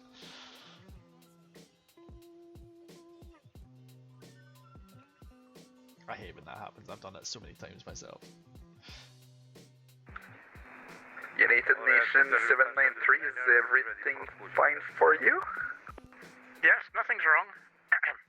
Lufthansa 229, roger. Taxi nose facing.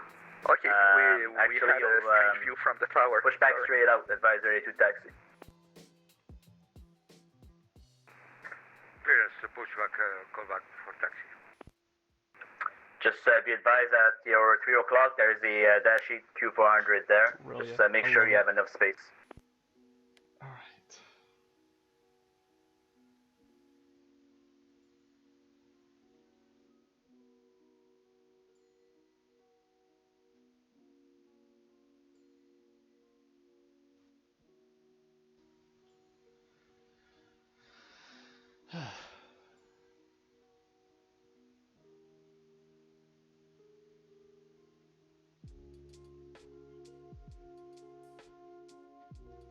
I don't know if there's a slight mismatch with our airports or if he's actually in the grass. I mean, both are very possible with the code. Inexplained, to be fair. So, United Nations 793, welcome at Quebec. What gate for you today?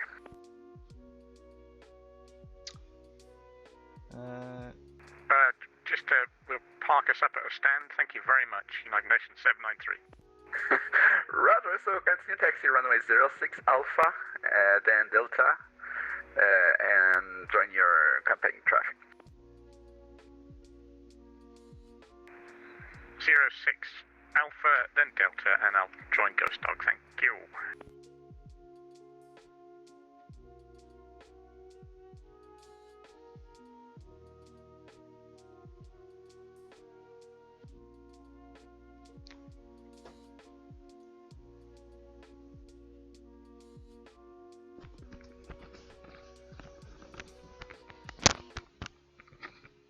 And yes, Domestos, you may now lock your tail wheel to run along the runway. Just remember to unlock it as you depart. Not quite, Jules. We've just landed. I'm going to wait for Domestos to get to his gate, and then we'll call the stream there, I think. Because that is just a little under 3 hours. Just a little over, actually. But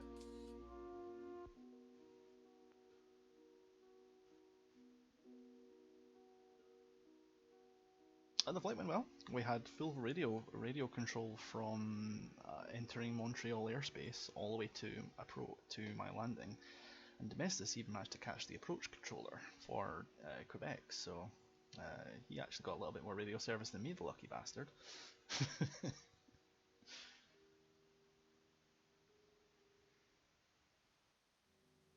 We both did not crash.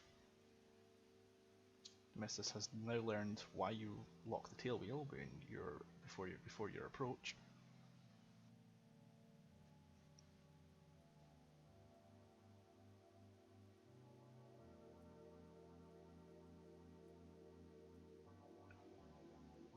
Yeah, sure, go ahead. Most of the flight was fairly uneventful, but the radar control might be somewhat useful to you.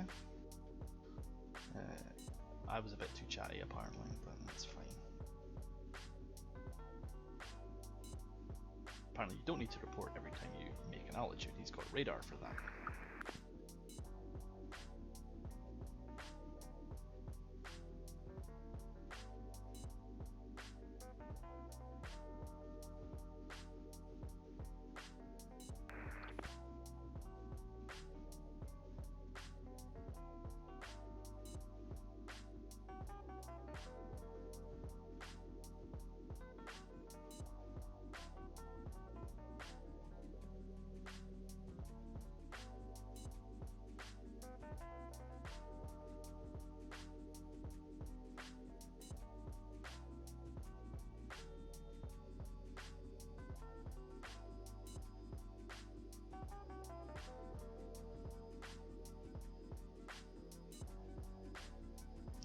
And there you go, Domestos. Nicely done. Approach.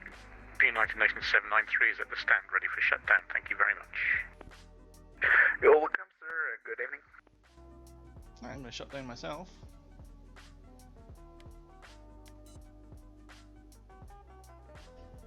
And I will call that a stream.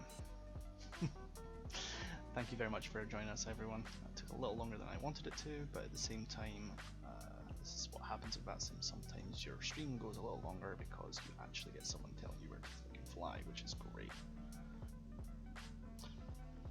And yeah, thank you very much. And Quebec Terminal, Golf to the Golf 688. Missed you just on the approach there. I think I was just in line for you, but thanks very much for the service, me and United Nations. Thank you very much. Thank you. Yeah, you're welcome, sir. Good evening.